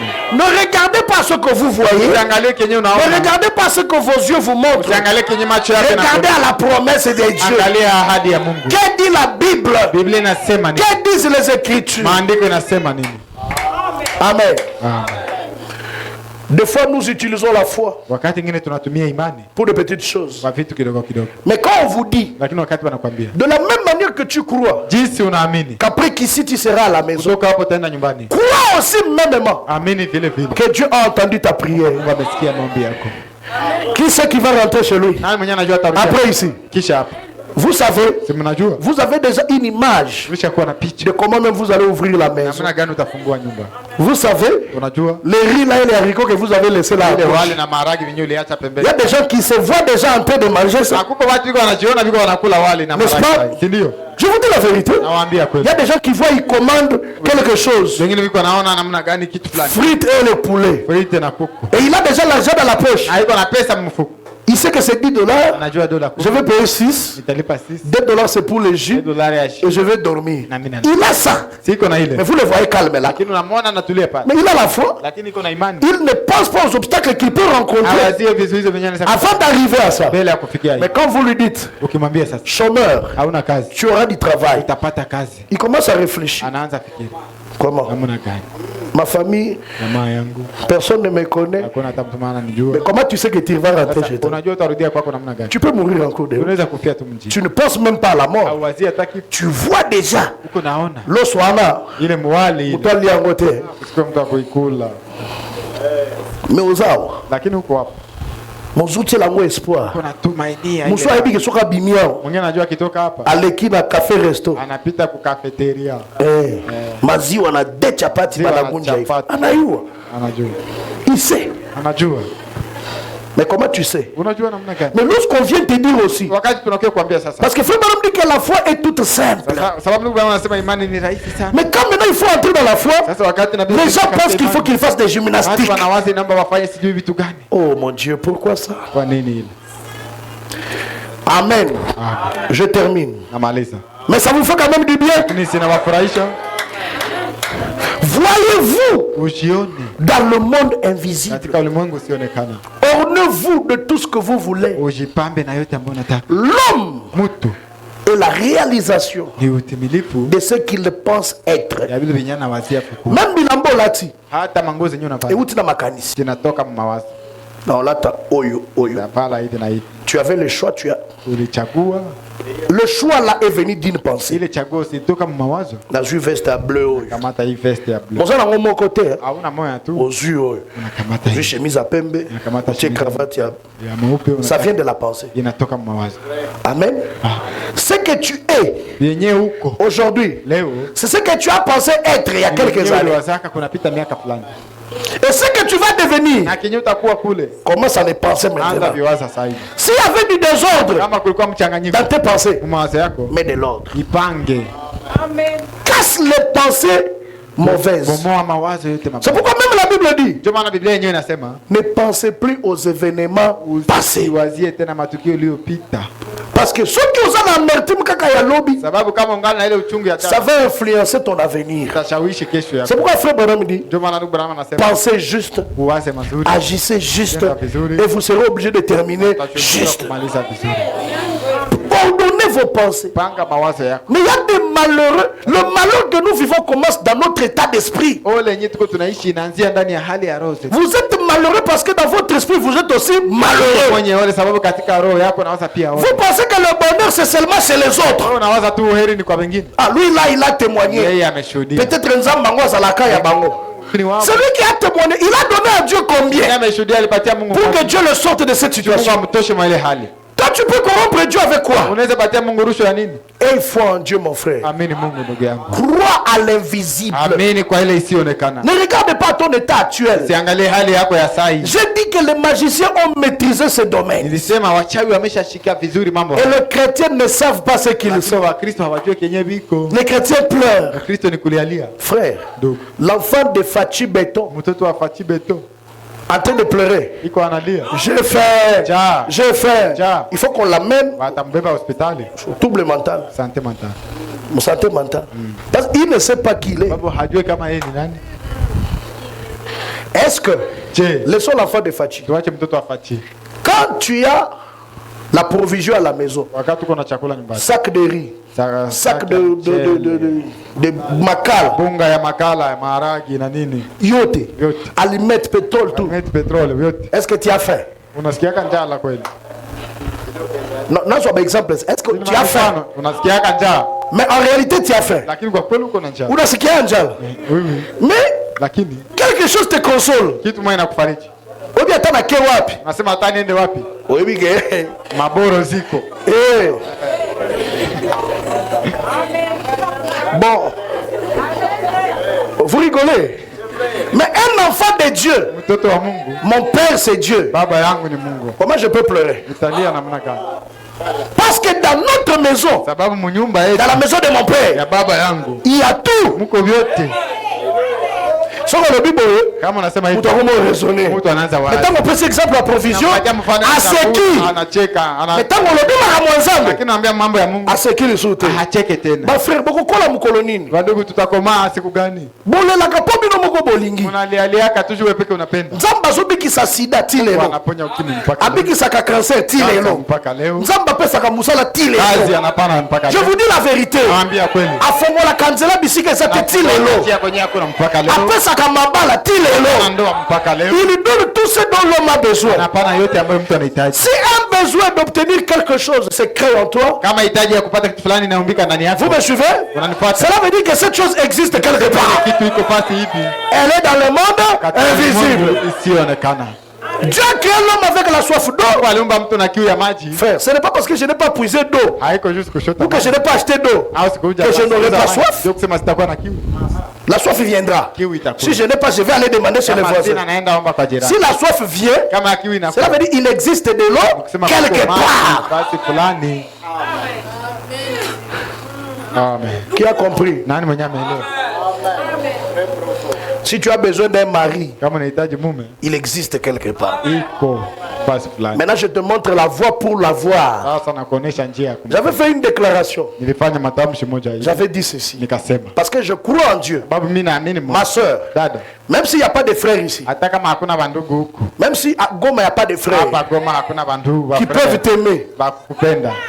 ta foi Imani yako peut aller créer un homme. inaweza enda umba mwanaume, Ça fabrique, inamuumba, ça crée un homme. inamtengeneza. Moi, je vous dis la vérité au nom du Mimi Seigneur. nawaambia kweli mchezo. Parce que Dieu ne peut jamais mentir. Mungu hawezi sema uongo. La femme doit se marier. Mwanamke anapaswa Et il n'y a olewa. pas d'homme ici. Na hapa hakuna Dieu wanaume. peut se charger maintenant. Mungu anaweza shughulika na Il hilo. crée un homme. Anaumba mwanaume Et il vient ici. na anakuya. Et il te voit. Anakuya. Ngana kobala ka o. Huyu tu. Yo où tu es? Yo nitaona. Ndoto na ngai te. Usiniulize. Nazaka frère. Niko tu ndugu. Mbongo adoti yango. Makuta ya mali. Mungu soki ndono kino kibonde. Mambo inaenda mbio mbio hivi. Si osenga kilibala te. Uliomba ndoa. Sérieux waye. Sasa huyu ndugu. Mungu tuna. Tena unaanza uliza. Liste la vallée. Huwa la bondeni. Ayez foi en Dieu. Muamini Mungu. Regardez à l'invisible. Angalia mahali Dieu est isiyoonekana. capable de Mungu tout ana faire. uwezo wa kufanya yote. Quelqu'un peut dire amen à cela. Anaweza sema amina kwa ile. Si tu ne crois pas, Kama huamini, le moteur de recharge ndugu, ile motere ya kuongeza pour que Dieu puisse agir, ili Mungu atende c'est la foi dans sa ni parole. imani katika neno Si tu lake. ne crois pas Dieu, Kama hauamini il Mungu, ne peut rien faire pour toi. hawezi kufanyia kitu. Si tu as un problème ce soir, ce Kama uko matin na shida hii ou cet mchana, hii après-midi, mchana, un problème qui te dérange, shida yenyewe inakusumbua, regarde à l'invisible. angalia angalia mahali Nous isiyoonekana. allons appeler Dieu dans l'invisible. Utaita Mungu. Mais papa dit batu bazana fuate. Papa, edi watu hawana imani. Soko lobine bonde la pona fufu. Kumwambia ombea bugali, Potolia. jutu kule. Ponza mamona na gate. Ni jutu Mungu haonekana. Seigneur Jésus, Bwana Yesu, pambola biloko yo. bariki chakula. Na kombo na Yesu amen. Jina la Yesu, amen. Bon, ndenge ondimi ke Nzambe ayoki libondeli poli ya fufu. Tunaamini Mungu amesikia ile maombi ya bugali. Ndenge moko pe. Vile Bondela po vie na yo échange. ombea basi maisha yako ibadilike. C'est la même chose. Ni kitu kimoja. C'est la même manière. Ni namna moja. C'est le même Dieu. Ni ule Il Mungu. n'y a pas un Dieu pour le foufou. Hakuna Mungu wa Un Dieu pour l'argent. Mungu wa kuomba juu ya pesa. C'est le même. Ule. Le même Seigneur protège-moi en route. Ule Bwana unilinde. C'est le même qui te donne le souffle de vie. Anapatia pumzi ya uzima. Parce que David a dit, Sababu Daudi alisema le même Dieu ule Mungu qui a livré l'ours, ambaye alitia dubu. le même là Ule qui a livré les lions, mwenye alitia dubu. c'est le même Ndiye qui va te livrer toi aussi. hata kutia pia wewe. C'est le même Dieu. Ni ule Mungu. Ozo bonde la pona makambo odige ya. Mungu naombea. Bonde la bana bakende classe. Omba watoto waende. Nzambe batela bana na ngai. Chunga watoto yangu Mungu. Bakende classe. Waende kwa masomo. Bon, mwana ngo azongi siko malade. Sasa ule mtoto anarudia mgonjwa. Aosala bo. Bonde la pona ye. Mombe ba. Ndengo ndimaki ke Nzamba ko batela yake de classe. Chunga kwa masomo. Bonde la pe malade yo ekende. Ombea mgonjwa basi magonjwa ite. Te na benga pasteur Junior. Bwana niite pastor Junior. No bonde la. Ombea mtoto wako. Soki okokite Kama hawezi nde benga renfort. ndio uite sasa. Mais yo moko nanu. Mais wewe peke kwanza. Sois sûr de toi Uhakika yako. que dans ta maison Kwamba nyumba yako Dieu t'écoute aussi. Mungu anakusikia pia. Sois sûr de ce que tu es. Sois sûr que tu es un chrétien. Sois sûr que tes prières sont Tuna exaucées. hakika kama maombi yake imeshibiwa. Frère, nous sommes arrivés au temps Ndugu, tumefika kiwango. où déplacer les montagnes est un petit problème. Kuhamisha milima imeshakuwa shida C'est kidogo. le temps dans lequel nous vivons. Ndio wakati ambamo Dieu tunaishi. fera des grandes choses. Atafanya mambo makubwa. Tout est possible à celui qui Yote croit. yawezekana kwa yule anayeamini. Amen. Amen. Tout est possible. Yote yawezekana kwa yule anayeamini. Tout est possible. Yote yawezekana. J'ai rencontré quelqu'un Nilikutana na mtu mmoja qui m'a apprécié. mwenyewe alinifurahia, Il me dit, kanambia je travaille à la Chambre de commerce internationale de développement. natumika katika chumba cha biashara ulimwenguni pote maendeleo Du monde entier, ulimwenguni. international. Alors je cherche un représentant pour le Nord Kivu. Sasa niko natafuta mtu ambaye ataniwakilisha hapa Kivu Kaskazini. Et je te nomme. Na wewe njoo mimi nakutia. Nalobi nani? Ngambia nani? Abiyote. Wewe njoo. Je te nomme toi. Nakutia Représentant mwakilishi de la Chambre de commerce internationale chumba de cha développement. biashara Ici au Nord. hapa Nord Kivu. Nami Talina. Nikajiona kwanza. Tu n'as pas vu d'autres personnes. Sema haukuona watu wengine? Pourquoi moi? Juu ya nini mimi? Il dit, je vois que toi, Sema naona wewe. surtout que tu es un homme de Dieu. Zaidi uko Donc mtumishi. tu es honnête. Sema uko sawa. Tu es crédible. Huko unaweza fanya mambo vizuri. Frère, ngamoko na komi na ba titre combien? Ndugu, mimi peke nishakuwa na cheti. Cheo ngapi? Pasteur, Mchungaji, directeur de Sarius, directeur wa Sarius, inspecteur des mines. inspecteur de mine. Pour la bateau raté. Watu wenye bacho wake. Maintenant, je suis le représentant. Sasa niko mwakilishi. En quelque sorte, directeur provincial. Directeur provincial. Cheo hii International. international. On est en train de me faire un passeport. Niko wananifanyisha passeport. Parce que dans 8 semaines ou 10 semaines, Dieu voulant, Juma 10 au mnane. je vais aller répondre Nitaenda Jibia. à une invitation d'une conférence Aliko moja ya kikao en France. France. Na peti musala nde lukingai. Kazi ndio imenitafuta. Ngane na kengo lukangote. Mimi sikwenda itafuta. Eye ko lukanga place Kwa na. nitafuta kwenye niko. Nzambe oyo. Sasa huyu Mungu Na okufa mobola ndenge ni. nitakufa maskini namna gani? Aye tu. Na zui mwasi nanga babi tia adjoint. Nikakamata bibi yangu akasema tia mwenye atakusaidia. Na mimi tia adjoint. Niambia nitie nani basi? Na tia naye. Nani? Yebo ko zanga ngo tia pe mwasi na. Kama unaweza tia hata bibi yangu. Saraya. Sarakuya.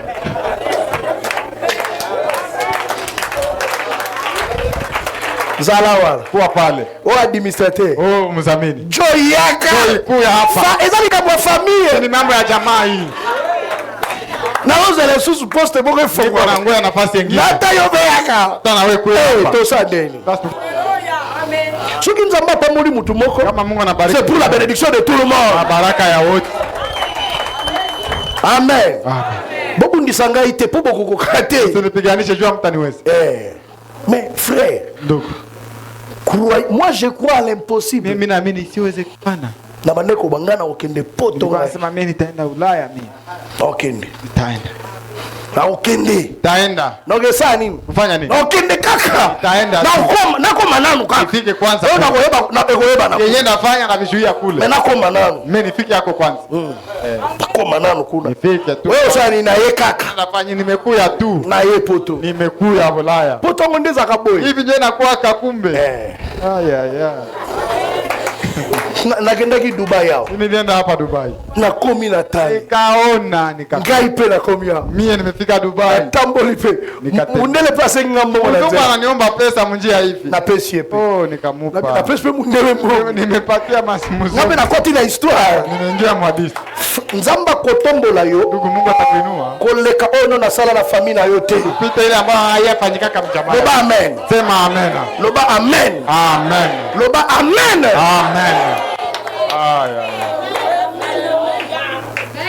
Frère Branham me dit, je vais terminer mes frères. Nitamaliza ndugu zangu. Ndugu Branham anasema Lorsqu'un homme saisit une fois cette vision du Dieu invisible, wakati mtu mara moja anashika ile ono ya Mungu asiyeonekana et il sait qu'il est toujours présent, na anajua kwamba Mungu iko pale kila il y mara, a quelque chose qui stabilise la pensée de cet homme. kuna kitu ambacho kinatuliza mawazo ya huyu mtu, Cela stabilise ses actes. ile inatuliza matendo yake, Et au moment de la détresse et de trouble, wakati wa shida na vurugu, cela lui fera lever toujours les yeux itafanya macho yake inyanyuke et regarder par-dessus ce qui se na passe kuangalia juu ya ile ambayo inapitika autour de lui, kando yake, parce qu'il regarde à l'invisible. bado anaangalia mahali isiyoonekana Cependant, par la promesse. kupitia ahadi. Maintenant, Sasa non seulement Abraham a vu l'invisible, hapana tu Abrahamu akaona mahali 3 isiyoonekana, points. nukta tatu, Et la raison pour laquelle il croyait cela, na sababu ambayo iliacha anaamini c'était hivyo parce que Dieu l'avait dit. ilikuwa ni sababu Mungu alikuwa Et amesema, si nous sommes morts en Christ, na kama tumekufa ndani ya Kristo nous sommes la postérité d'Abraham. ni uzao wa Abrahamu, Et si l'esprit qui était en na Christ kama roho yenyewe ilikuwa ndani ya Kristo demeure en nous, inakaa ndani il yetu, fera la même chose. atafanya ile mambo, Il accepte chaque promesse divine anakubali kila ahadi ya Mungu qui se trouve dans sa Bible ambayo inakuwa katika Biblia et l'applique au présent. na kuitimiza kwa wakati wa sasa. Il se repose là-dessus. Anapumzika juu ya ile. Amen. Croyez cela de tout votre cœur. Amini ile kwa moyo wako wote. Si vous avez déjà une fois regardé l'invisible, Kama mara moja ushakaangalia mahali cela sana, stabilise, cela vous ile stabilise. itakutuliza. Quel que soit le problème qui peut vous arriver, Haizuru shida zinaweza fikia, vous avez déjà une expérience ulishakuwa na mazoezi, bien solide. unasimama imara. Yangwana na lobaka. Ndio maana mimi nasema Si Dieu vous a répondu une fois kama Mungu alishakushibia mara dans moja les temps difficiles, katika wakati mgumu, si vous traversez encore le temps difficile, kama unapitia wakati mgumu tena, le même Dieu là ule Mungu est obligé anashurutisha de vous répondre. kukushibia. Je vous dis la vérité. Nawaambia kweli, Il est obligé de anashurutishwa vous répondre encore. kukushibia tena. S'il vous a déjà répondu une Kama fois, alishaka kushibia limoya, si vous n'êtes pas agréable kama ou éligible haukukuwa nafaa pour une réponse de Dieu, wajibu ya Mungu, il ne vous aurait pas répondu pour la première fois. angekushibia yake ile mara ya kwanza. S'il vous a répondu pour la première fois, Kama amekushibia mara ya kwanza, il est obligé de vous répondre pour la deuxième fois, kushibia mara ya pour pili, la troisième fois, mara ya tatu pour la quatrième fois. na mara ya nne. Ne regardez pas vos faiblesses, Usiangalie madhaifu yako, ne regardez pas vos possibilités. usiangalie uwezekano yako. Frère, Ndugu, demandez même à tous ceux qui ont acheté des parcelles. uliza hata wote wenyewe walishauza maparcel. La plupart des gens n'avaient pas tout l'argent qu'on leur demandait. Wengi hawakuwa na pesa zote zenyewe walikuwa na baomba. Est-ce que je dis la vérité? Je, mimi nasema kweli. Ils avaient quelque chose du début, Alikuwa tu na kitu ya mwanzo mais ils avaient la foi. na iko na Ils avaient le besoin d'obtenir ça. wanahitaji ya kupata hiyo. Et ils ont fait toutes les manœuvres Na possibles. wakafanya yote iwezekanavyo. Ils sont partis emprunter. Wakaenda jikopo. Ce sont les manœuvres. Ni ma. Et peut-être même quand il empruntait de l'argent, Wakati kwa il anajikopesha. ne savait pas comment il va rembourser. Alikuwa hajui atalipa namna Mais gani. comme il avait besoin de la chose ici, Sababu alikuwa anahitaji ile il a persévéré. akadumu. Cela veut dire que quand vous avez besoin de quelque chose, Sema wakati unahitaji kitu fulani, toutes les manœuvres possibles sont dans la parole de Dieu. uwezekano yote iko katika neno la Utilisez Mungu. toutes ces manœuvres Kisha ile pour atteindre votre guérison, ufikie uponyaji pour wako. atteindre votre perfection. Ufikie ukamilifu. Tous les moyens sont là. Njia mbinu Si zote. vous prêchez, Kama vous ne l'avez pas fait volontairement. kuifanya kwa Demandez kutaka. pardon à Dieu. Relevez-vous, avancez. Endelea mbele. Que le Seigneur vous bénisse. Bwana awabariki.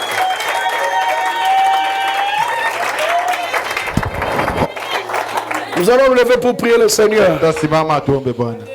Comment ne pourrais-je te louer? Levez-vous s'il vous plaît. Msimame na waombe. Tout ce que Regardez à l'invisible. Angalia mahali sionekana. Regardez à l'invisible. Angalia mahali tu sionekana. n'as toujours Et de mon secours. Chaque fois que l'ennemi m'aime. Comment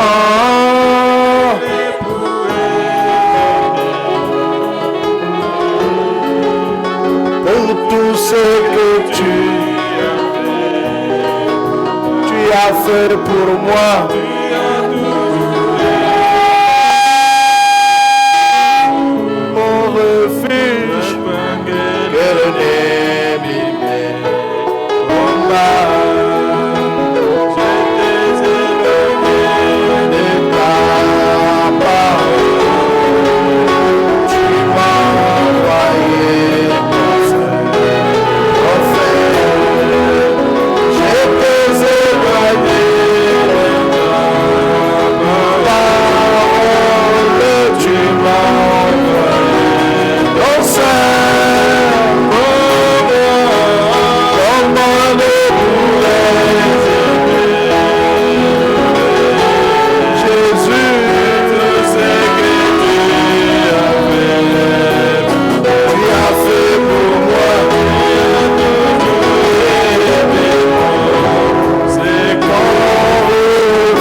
Angalia mahali isiyoonekana. Regardez à l'invisible. Angalia mahali isiyoonekana. Il y a une bonne santé dans l'invisible. Kuna afya njema huko. Il y a le travail, il y a le bien-être. Na kazi Et uhai. chacun prie le Seigneur. Kila mmoja wako. Priez. Omba. Priez. Nous allons réclamer votre santé aujourd'hui. Dai afya yako leo. Nous allons réclamer votre guérison. Dai uponyaji wako Nous leo. allons réclamer votre pardon. Dai msamaha yako Nous leo. allons réclamer tout ce qui vous appartient. Dai yote ambayo ni wewe.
dada yangu, mon frère, ndugu yangu, ne pleure plus. usilie tena.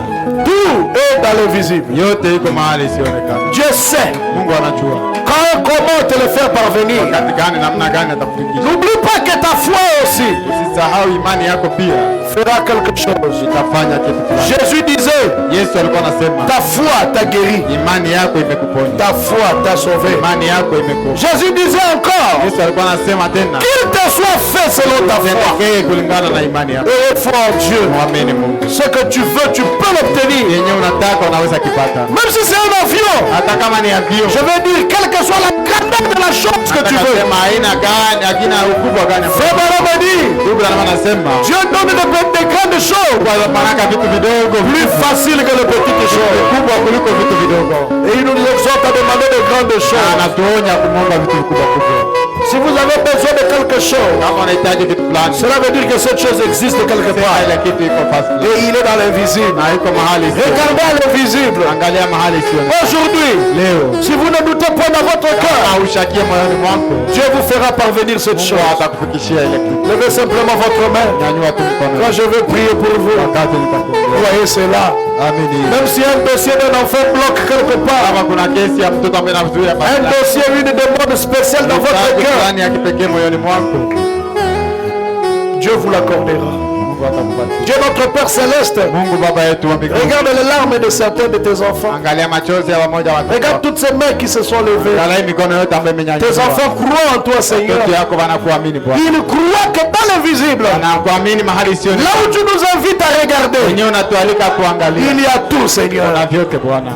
Il y a le travail, Kuna kazi, il y a la réussite, kuna ushindi, il y a le pardon de péché, kuna msamaha ya dhambi. il y a une vie triomphante, Maisha yenye il ushindi, y a la vie de la prière, maisha ya maombi. il y a tout ce dont nous avons Kuna besoin. yote ambayo Dieu tunahitaji. notre Père Céleste, Mungu Baba yetu wa mbinguni, tu es Dieu. wewe ni Mungu. Tu es Dieu, Wewe Seigneur. ni Mungu Tu Bwana. n'es pas un homme Hauko pour mwanadamu t'aventurer, ili Seigneur. ufanye mizaha. Tu dis ce que tu sais que tu peux Unasema kile faire. ambacho unajua utafanya. Seigneur Jésus, Bwana Yesu, nous n'attendons pas 25 ans. hatungojee miaka makumi Ce sont mbili. des exemples, Père. Mfano Baba, Nous croyons tunaamini que même maintenant, kama même, hata saa hii tu peux nous accorder la chose dont nous avons tunapatia besoin. kitu ambacho Que tumehitaji. ce soit la santé, Ikuwe que afya, ce soit le mariage, ikuwe ndoa, que ce soit l'argent, ikuwe que ce pesa, soit la promotion, ikuwe kuinuliwa. quelle que soit la chose, Haizuru kitu gani, matériel, physique vitu au kimwili ou au spirituel, kiroho, au nom de Jésus-Christ, jina la Yesu nous Kristo. possédons la chose. Tunamiliki ile, Nous possédons la chose. tunamiliki ile kitu. On a tes enfants, Patia watoto yako au-delà de leurs attentes, zaidi ile ambao wanashingoja. maintenant même, Saa hii, au saa nom hii. du Seigneur Jésus-Christ, Jina la Bwana Yesu Kristo. fortifie leur foi, Ya nguvu imani yao afin qu'ils puissent croire ili waamini que ce dont ils avaient besoin, ile ambao ils wameomba se trouvaient dans l'invisible. walikuwa mahali sionekana. L'invisible vient de leur accorder cela. Nimewapatia hiyo. Merci Père de l'avoir fait. Asante Baba. Ceux qui avaient des péchés, Ila wale ambao walikuwa qui les liaient facilement, wanawafunga kwa wepesi. envoie le pardon dans l'invisible. Msamaha mahali Et qu'ils soient tous pardonnés. wote Au wasamehe. nom de Jésus-Christ. Jina la Yesu. Ceux qui avaient besoin d'argent, Wale ambao walikuwa besoin wanahitaji d'acheter des parcelles, wanahitaji kuuza besoin de quoi que ce soit, haji yoyote ile. tu es Dieu capable de leur accorder maintenant même. Wapatie sasa Accorde à chacun d'eux kila mmoja selon wao. le désir de son cœur. Au nom du Seigneur Jésus, Jina la Bwana que Yesu. l'impossible devienne possible. Iwezekana Au iwezekana. nom du Seigneur Jésus, Jina la Bwana que Yesu. ce qui était difficile Yenye ilikuwa ngumu devienne facile. kuwe rahisi. Bénis les dîmes et les offrandes. Kimoja ya Bénis tous tes enfants qui sont venus. watoto wote Bénis ceux qui ne sont pas venus. wale ambao Que la bénédiction du Père, baraka ya Baba je le leur accorde en tant que Père awapatie spirituel. kama vile Baba wa Au kiroho. nom du Seigneur Jésus, Jina la Bwana que Yesu. personne ne sorte ici Sio mtu wa kutoka sans être touché par la grâce de Dieu. Kristo na neema ya Mungu. Pour toute la semaine, Kwa juma yote des mots des accidents. pepo za Au ajali nom de Jésus, jina la Yesu. sortez d'aller dans le Jérusalem. Wote mwende mahali Des mots des échecs. pepo za Au kushinda nom de Jésus, jina la Yesu. allez dans le Jérusalem. Mwende mahali pa Je déclare pour eux une réussite totale Watangazia ushindi dans kabisa tout ce qu'ils entreprendront. yote watakayo. Bénis leur Seigneur. Wabariki Bwana. Bénis leur travail. Bariki kazi. Bénis leur famille. Bariki jamaa. Bénis leurs épouses. Bariki wake Bénis zao. leurs maris. Bariki waume Bénis zao. leurs enfants. Watoto wao. Et que leurs ennemis Na maadui zao. deviennent tes ennemis, Wawe Seigneur. maadui zako Bwana. Que leurs ennemis deviennent tes ennemis. Zao wakuwe maadui. Combat ceux qui les combattent sur le lit. Pia wapiganishe wale. Que l'ange de l'éternel le poursuive. Malaika wa Bwana Que l'ange de l'éternel le pourchasse. wa Bwana wafuatilie. Que leurs ennemis tombent et périssent. Zao waanguke Au nom de Jésus, jina la Yesu. je réclame leur santé. Dai afya yao. Qu'ils soient complètement guéris. Kikamilifu. Au nom de Jésus. Jina la Yesu.